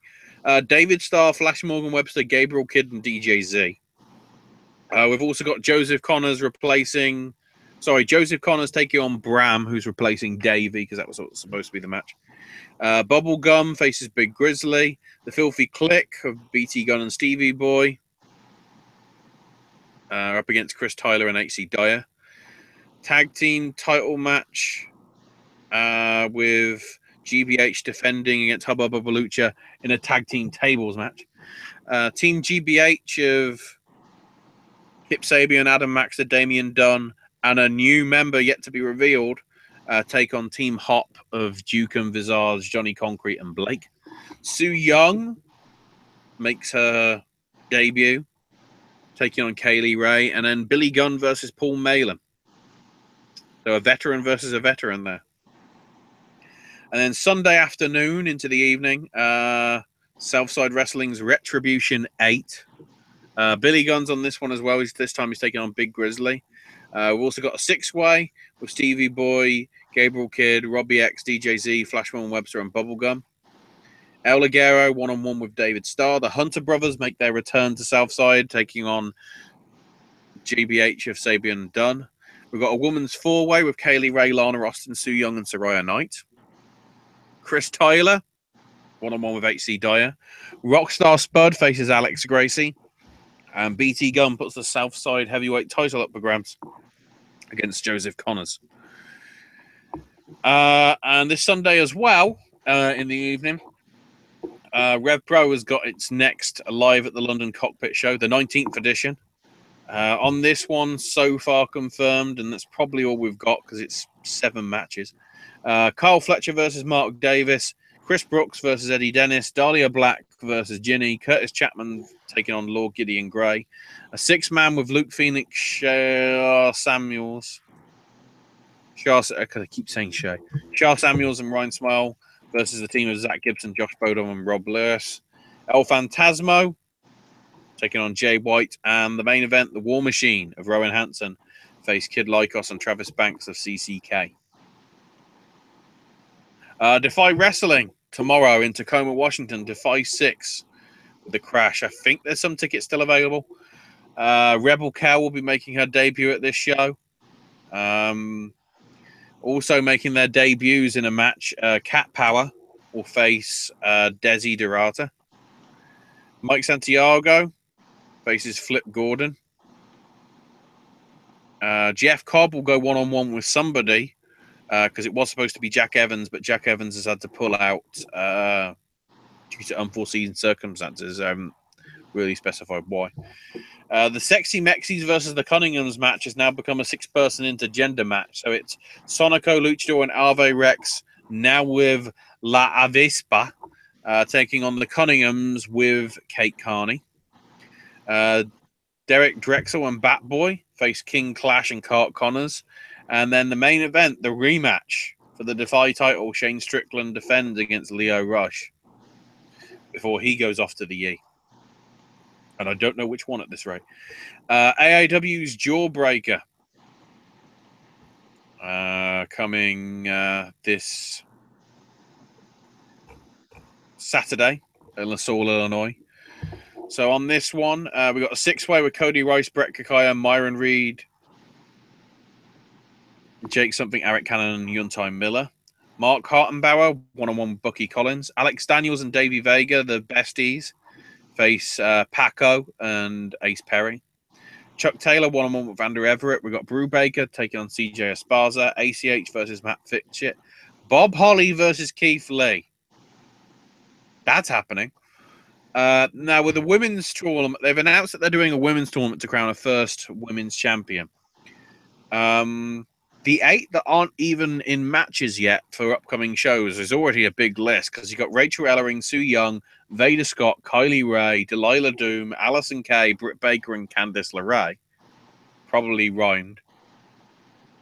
But the other 4 are pretty big as well. The 2 matches set for this show, we've got Jessica Havoc versus Leah Vaughn, because apparently she can't be called Leah Von Dutch anymore. And Samantha Heights versus Eva Lease. And then the other 2 matches, the tag belts are up for grabs with Zachary Wentz and Desmond Xavier defending against Stephen Wolf and Trey Miguel. And the big one, the big 6-man tag to close the show probably. Sammy Callahan, Dave Christ, and Jake Christ, the OI4K, take on Juventud Guerrera, Ray Phoenix, and AR Fox.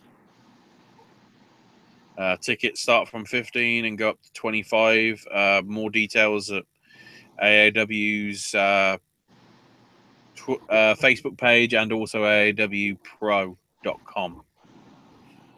Evolve has a triple header of shows. So Friday is the style battle in Ybor City. The competitors in this time's style battle are Fred Yehai versus Jarek 120 and Caleb Connolly versus Barrett Brown in the first half of the bracket.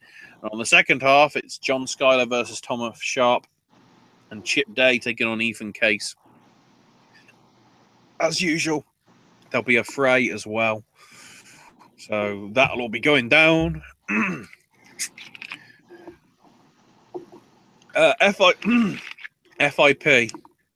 The voice is going. You can tell. FIP's Heat Stroke. Happening on Saturday, again at the Orpheum in Ybor City. On this one, a four-way freestyle featuring Tracer X, Chip Day, Barrett Brown, and Jarek 120. Caleb Conley 1-on-1 with Ethan Case. Priscilla Kelly defends the Shine Nova title against Stormy Lee.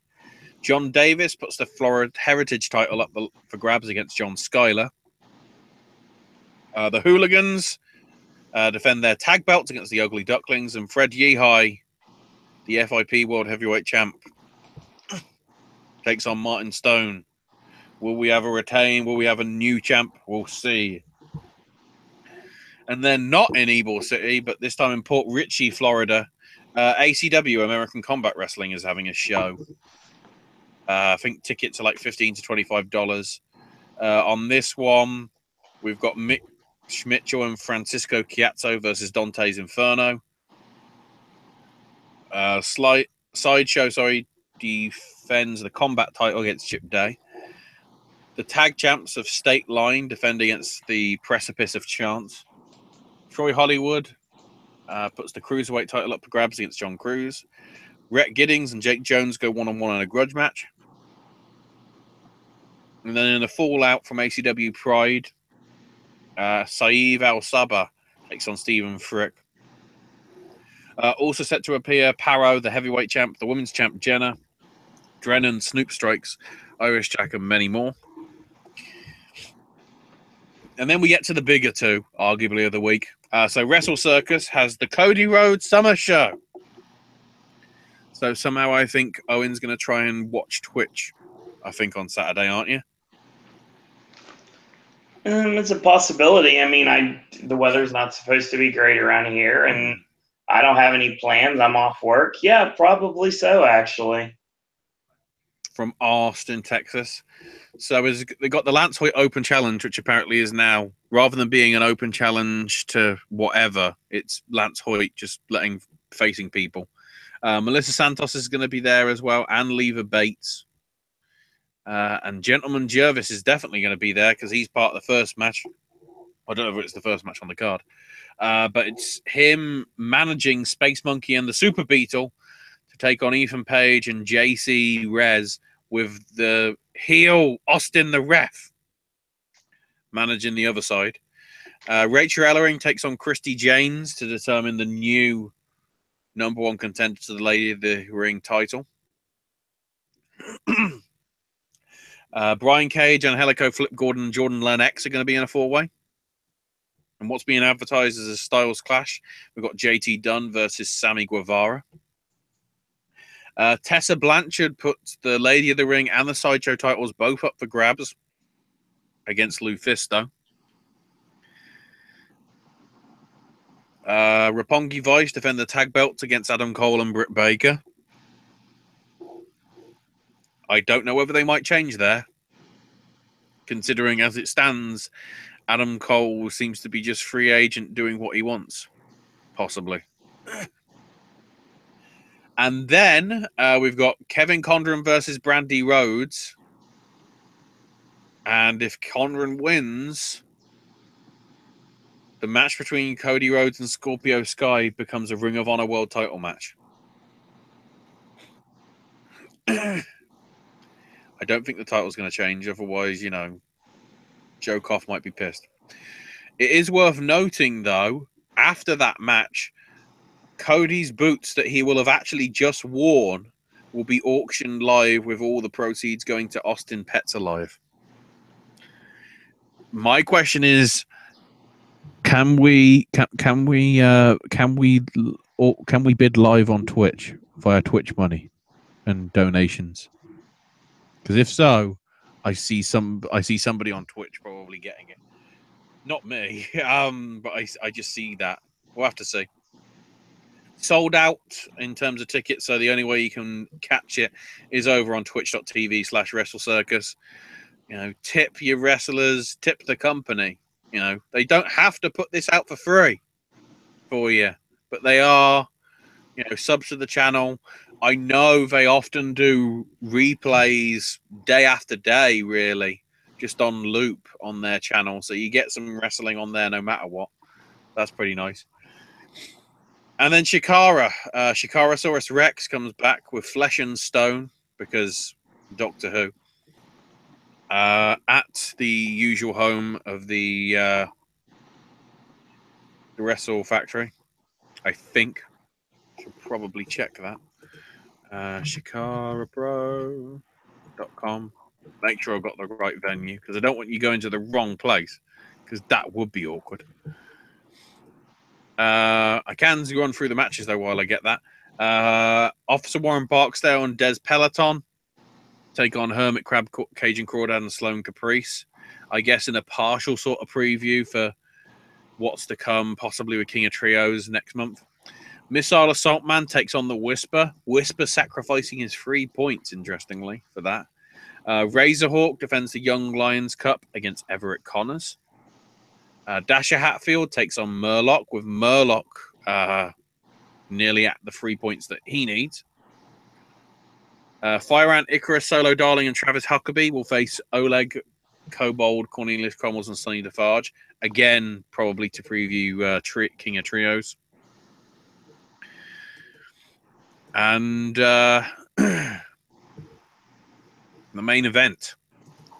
Juan Francisco de Coronado defends the Grand Championship against Rory Gulak after the win in the World of Sport tournament, or the British Style Wrestling tournament, or whatever it was that happened a few weeks back. Yeah, the show is at the Wrestle Factory. So it's worth noting that the other shows that they've got coming up then after the King of Trios weekend in the UK, they're back to the Wrestle Factory in September, end of September for Tooth and Claw. Then there's a doubleheader in Chicago, Illinois of Deep Breath and A Good Man Goes to War. Then a triple header of shows in November with Silence in the Library in Kennebunk, Maine, Darkwater in Haverhill, Massachusetts, and Kill the Moon in Enfield, Connecticut. And then December the 2nd, closing time. That sounds like the season finale. Back at the Wrestle Factory on December the 2nd. Of course, there could be hours of powers in between there, as course, as well. So keep an eye out for that. As it stands, basically everything up to the Johnny Kidd Invitational is up on Shikaratopia now.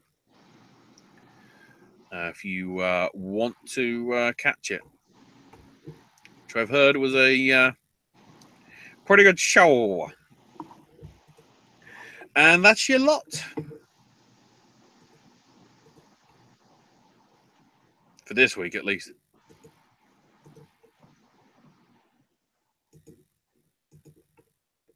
And Owen needs to do the outro.